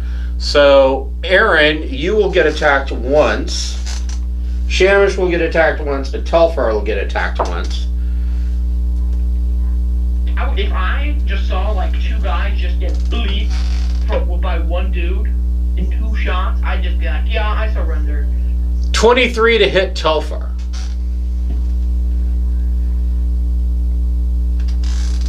Yeah, that hit. Okay. Don't you have shield of faith? No. Oh, yeah. I do have faith, but it only boosts me up to 18. Oh. For 10 points of slashing damage Ooh. on Shamish. 18 to hit misses you. You're going to regret that. And on Aaron, a 9 misses you. I would like to say to the guy who just tried to hit me, I say, you're gonna regret that. For even trying to touch me. Thrick, what would you like to do?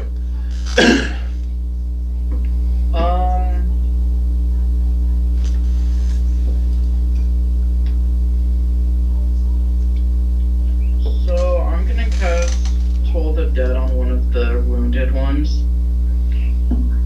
Okay, so this guy and this guy are wounded. And of course this guy, the caster's wounded as well. Oh, I'll do it on the mage. Okay. So the mage. That's a con save, right? Was Wiz? Okay.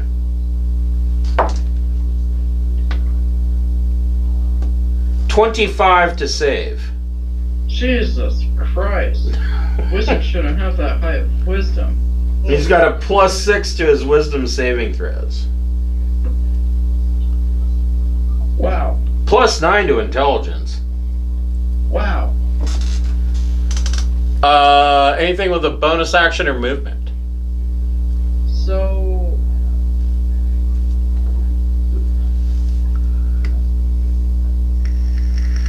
I'll take the attack of opportunity from the one I pass Okay. and run up to the mage.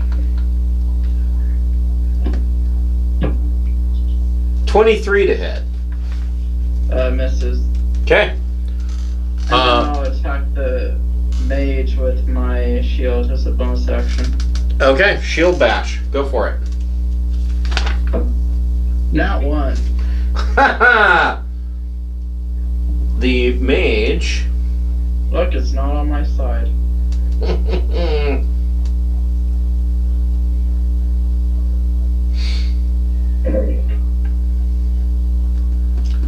What is the mage gonna do?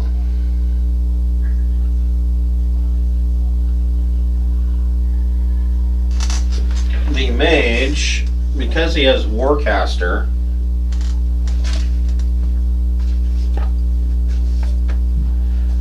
that means he can cast a cantrip.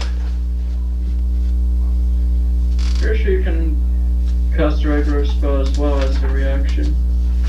With Warcaster, I thought it was just cantrips. No, you can just cast a straight up spell. Oh, well then he'll cast Magic Missile, but... Yeah. Because, It targets a single target. you guys... So, for being honest, I will give both Cancel and Thrick an inspiration point. Let's see here. Yeah, the limitations are that the spell has a casting time of 1 action and must target only that creature.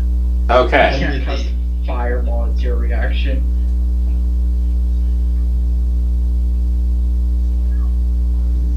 So, let's see here. That would be kind of interesting. A point blank fireball as a reaction. Right. So, he casts a 9th level Magic Missile. That's 9 darts. What the heck? What? Holy crap! You should have done Finger of Death. You're right. He could have used any other spell at 9th level. No, he uses Magic Missile.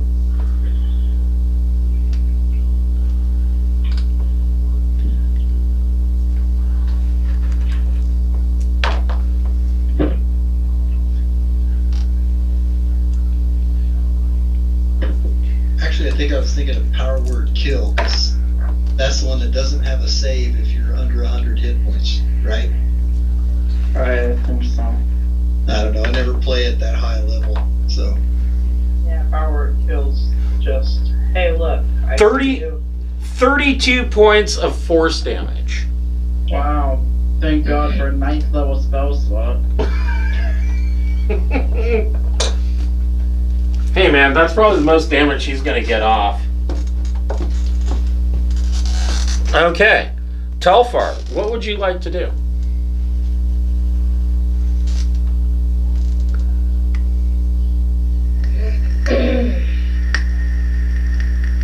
Well, first Telfar wants to give this guy that just tried to cut him big old middle finger. Careful, he might try to cut that too.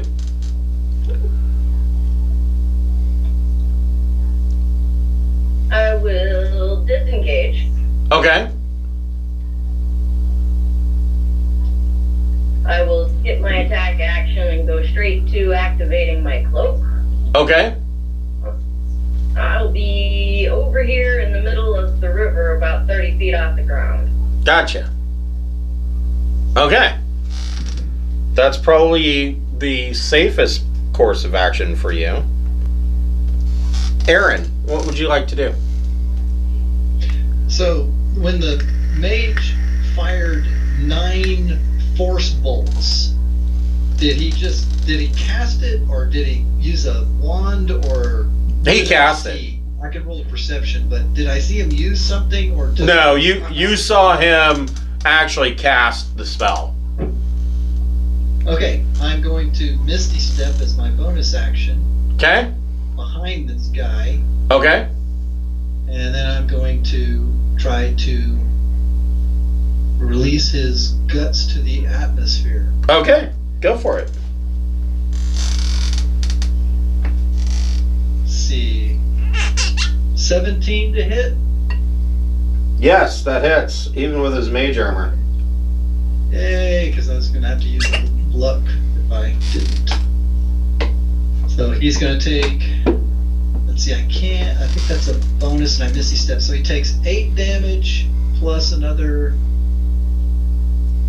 25. So 33 points of slashing, piercing damage. He is dangerously effed up, but he's not dead. Yeah. End of my turn. Okay. Actually, I can do one more. I'm going to use a second. Nope. I don't get the... No, because your bonus action is Misty Step. Yeah, the cleric thing is also bonus, so... Yep. So, the Archmage...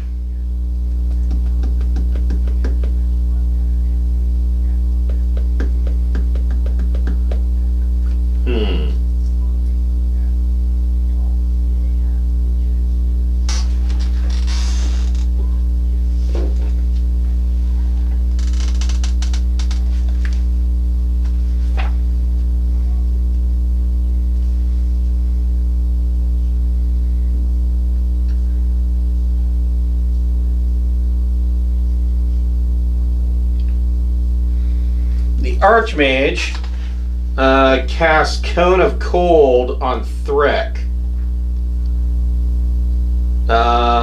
Thrick, you need to make a DC 17 Constitution saving throw.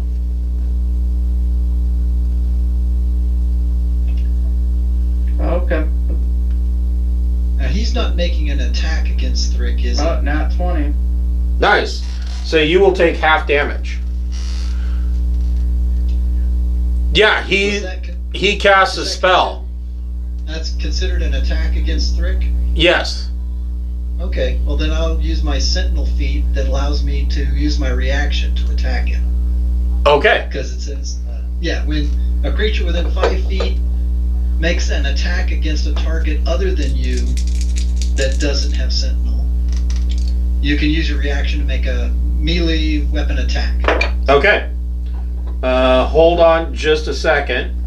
We will determine damage and then you can make your attack. Oh, gotcha.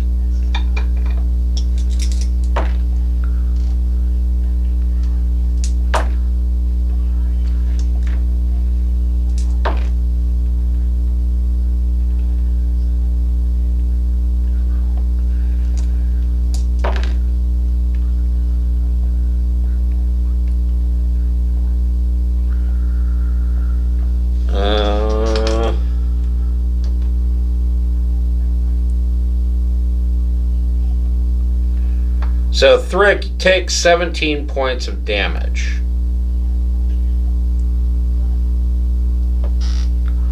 I think that's honestly the most damage I've ever done to Thrick in the entire campaign. Aaron, you can make your Sentinel attack. Alright. I'm going to go ahead and burn a luck point because I did click the button before you said that, and I don't think that would have hit. So Okay. 30. Yes, that hits. And he won't take a whole hell of a lot. He takes 11. Okay. But 11 points is enough, and you kill the Archmage. Oh, good. Cancel. What would you like to do?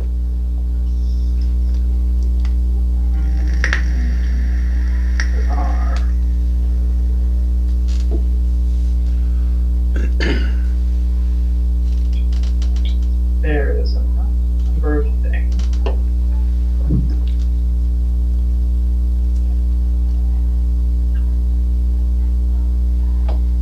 I shall. So, just for shits and giggles.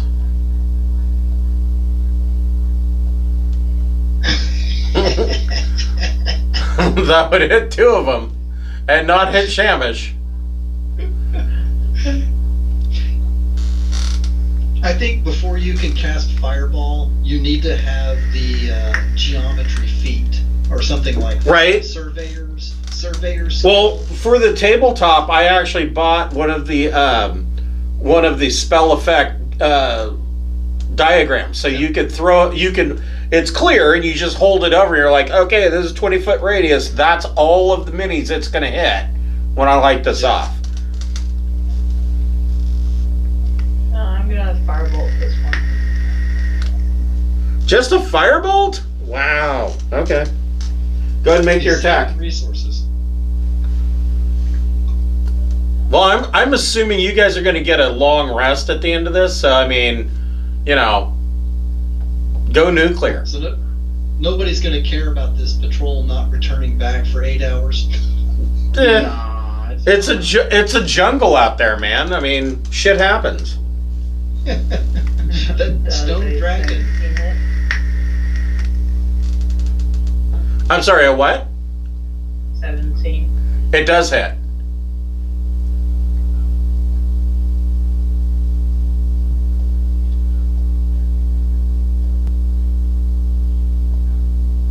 Oh, that's the wrong die.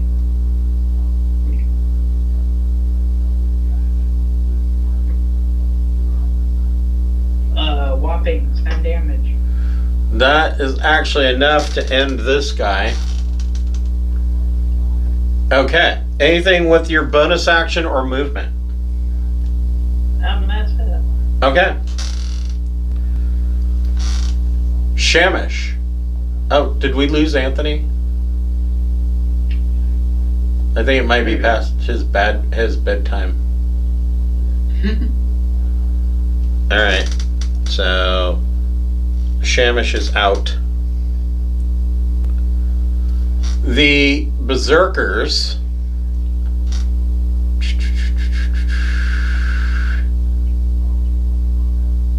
Yeah. This one's gonna go to attack Shamish, and this one's gonna go to attack Shamish. Or, I'm sorry, Thrick.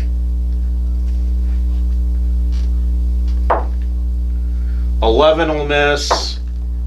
Nat 20. It's been a good night for you, Chris. I know, right? It's about time. I've been eating a whole lot of shit for many weeks. Yes. 9 points of slashing damage. Was this a magical weapon as well? They are. They're +1s. Okay.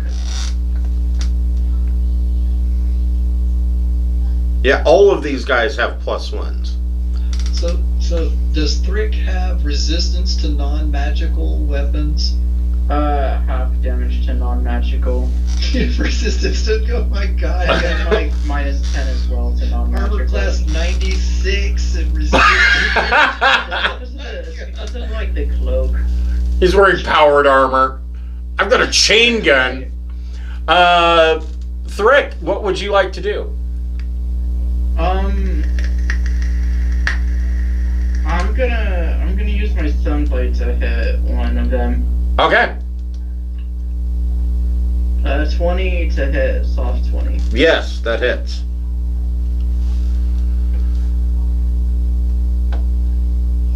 Man, we really need 24 damage. This guy is dead. And I used my bonus action to shield bash the other one. Okay.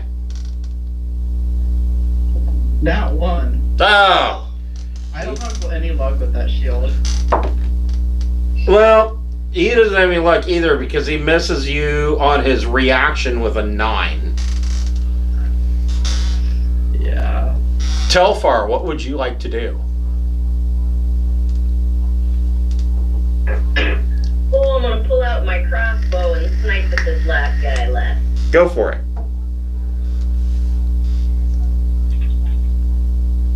And this time I will sacrifice a 5 on my hit to give 10 extra damage. Okay.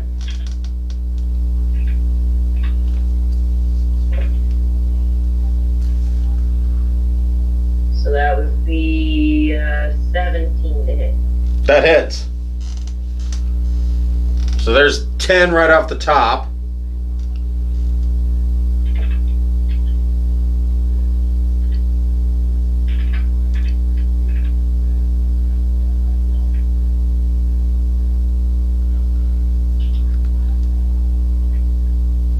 Oof.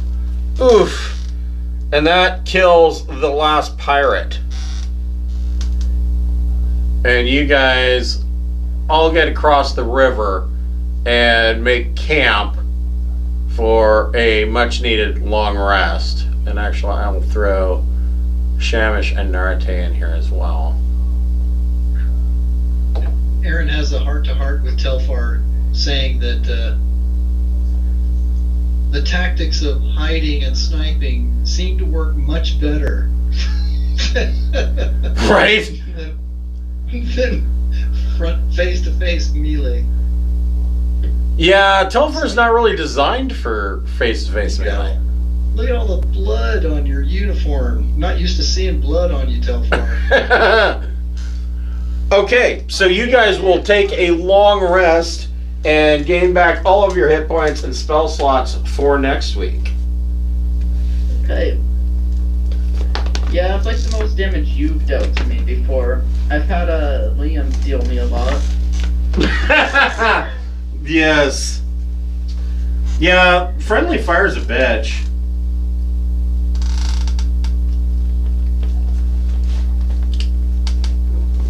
Well, like any good D&D player, what about loot? Yeah, right. On the Archmage, actually, since you asked, go ahead and roll percentage, Carl. Oh, let's see. What do you want? Like the 10 plus 1 weapons on the ground? 47. Well, an Archmage that casts 9th level spells, I don't even know if we should have survived. Ooh, Carl kind of hit the jackpot. I mean, we can get a spell book if you want. Well, we already have a spell book of every spell. Hewer's handy every spell book.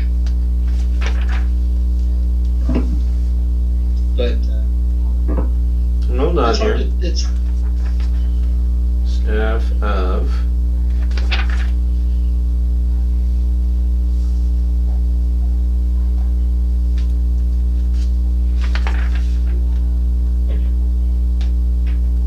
So the mage had a staff of thunder and lightning.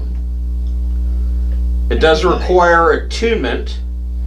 The staff can be wielded as a magic quarterstaff that grants a +2 bonus to attack and damage rolls made with it. It also has the following additional properties. When one of these properties is used, it cannot be used again until the next dawn. When you hit with a melee attack using the staff, you can cause the target to take an extra 2d6 lightning damage. Or thunder. When you hit with a melee attack using the staff, you can cause the staff to emit a crack of thunder audible out to 300 feet. The target you hit must succeed on a DC 17 Constitution saving throw or become stunned until the end of your next turn. Or you can use an action to cause a bolt of lightning to leap from the staff's tip in a line that is 5 feet wide and 120 feet long. Each creature in that line must make a DC 17 Dexterity saving throw, taking 9d6 lightning damage on a failed save or half as much on a successful one. Or Thunderclap. You can use an action to cause a staff to issue a deafening thunderclap audible out to 600 feet. Each creature within 60 feet of you, not including you, must make a DC 17 Constitution saving throw. On a failed save, a creature takes 2d6 thunder damage and becomes deafened for 1 minute. On a successful save, a creature takes half damage and is not deafened. And the last, Thunder and Lightning. You can use an action to use the Lightning Strike and Thunderclap properties at the same time. Doing so doesn't expend the daily use of those properties, only the use of this one. Sounds pretty wicked. This would be a badass quarterstaff for a monk.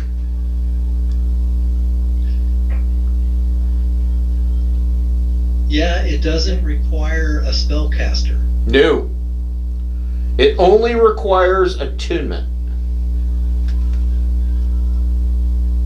And honestly, if you had not rolled that, I may have missed this. I don't think I've ever handed that out before. Interesting item. The Staff of Thunder and Lightning. Well, thank you very much, Chris. You are very welcome. I like the story. I like our ship. It's nice. It's a good story. Good everything. I thought you might enjoy something a little bit different from kicking in doors and slaughtering monsters in a dungeon.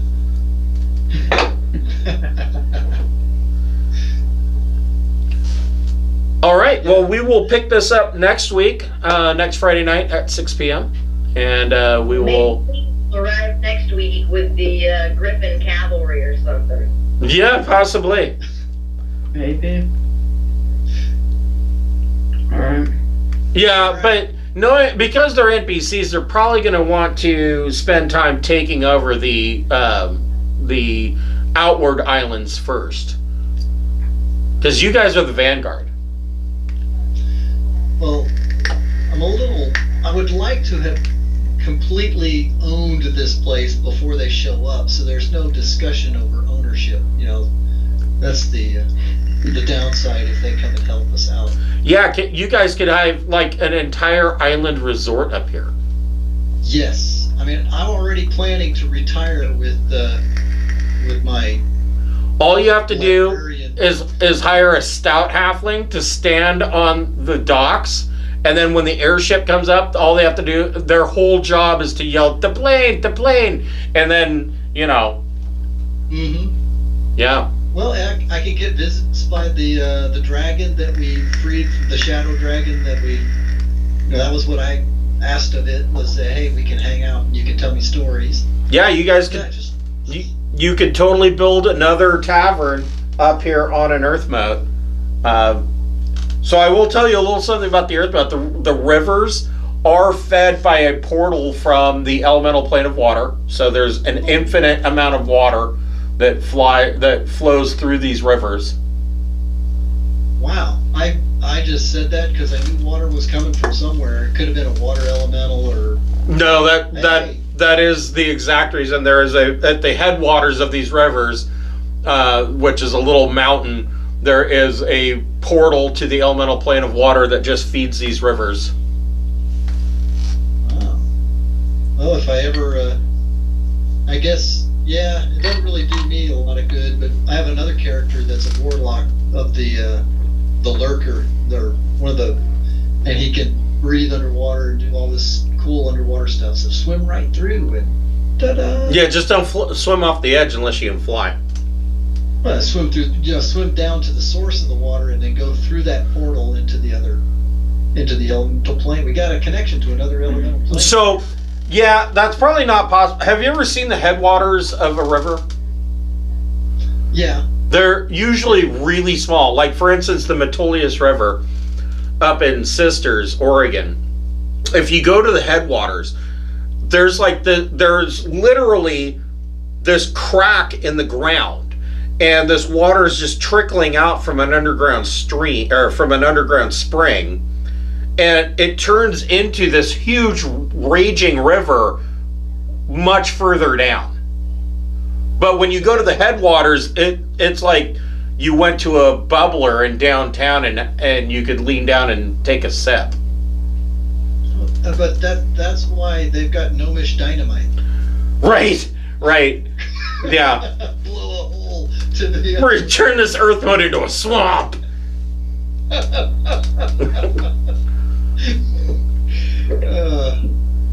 All right, I'm gonna call it. Thanks, Okay. guys. Have a good night, guys. Take it easy. Have a good weekend. We'll see you next Friday. Yep. See you next Friday.